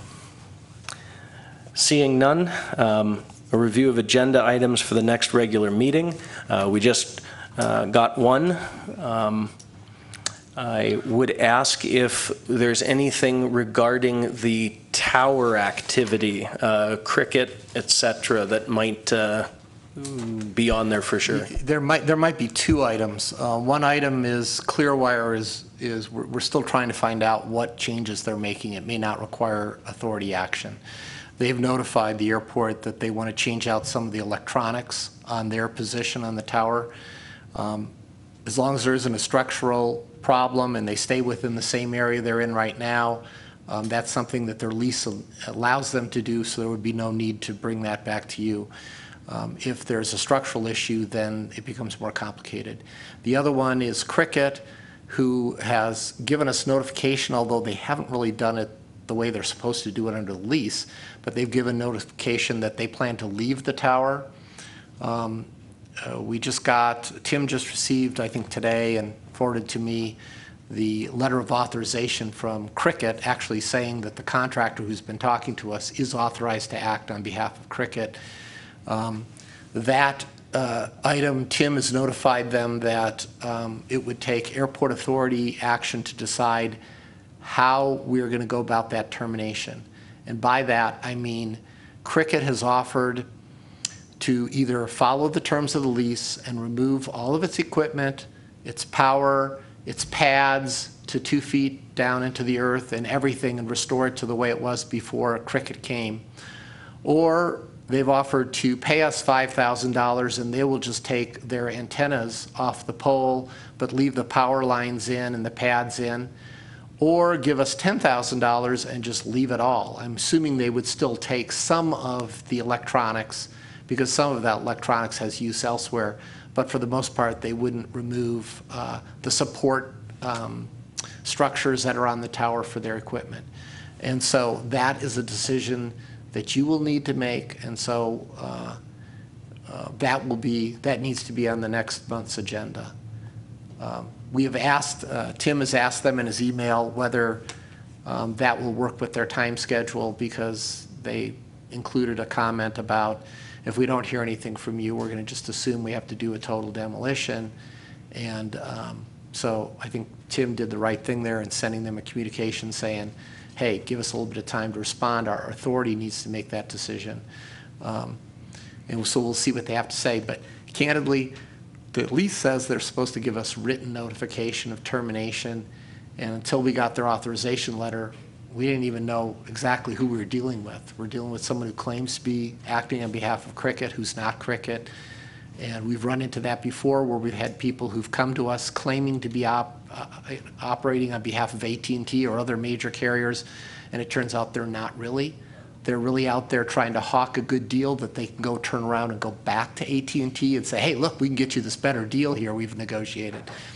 So these guys are real now, but they're supposed to give us written notification, 60-day written advance notification of termination of the lease, and then under the terms of the lease, they have another 120 days after that to actually remove their equipment. My thinking is we're going to probably take one of the options that gives us money, because we certainly, I don't know there's any value in tearing out the pads and the electrical and that kind of stuff. I think that actually has value to us. What we don't know is the $10,000 versus the $5,000 option. Because we aren't communications engineers, It's not like we can go up and remove some of the stuff ourselves. Yeah. Well, without prejudging, this, the gut feel is, get their antennas off the tower and leave the infrastructure. But that's something that we're going to have to decide. And it sounds like the time frame works, so we'll have that agendized. And yeah, thank you. I've seen the emails on that, and that's great that we got those options under discussion. So that'll be on the agenda. Are there any other agenda items that you guys may have in mind that aren't on the radar? Member White?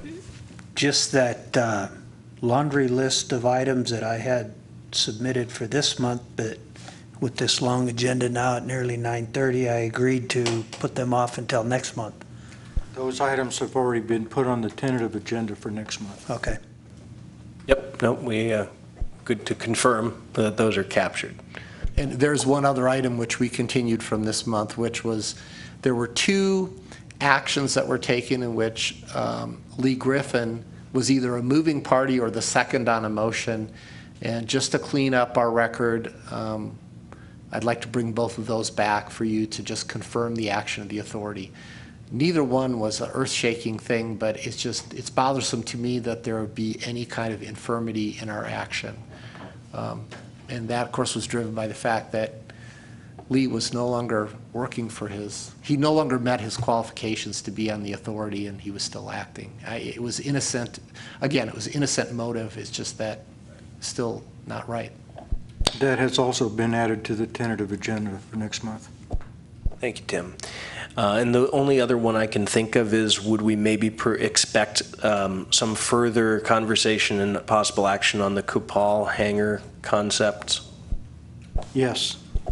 Okay, so we'll be ready for that in some fashion or another. It sounds like that's all getting reimagined.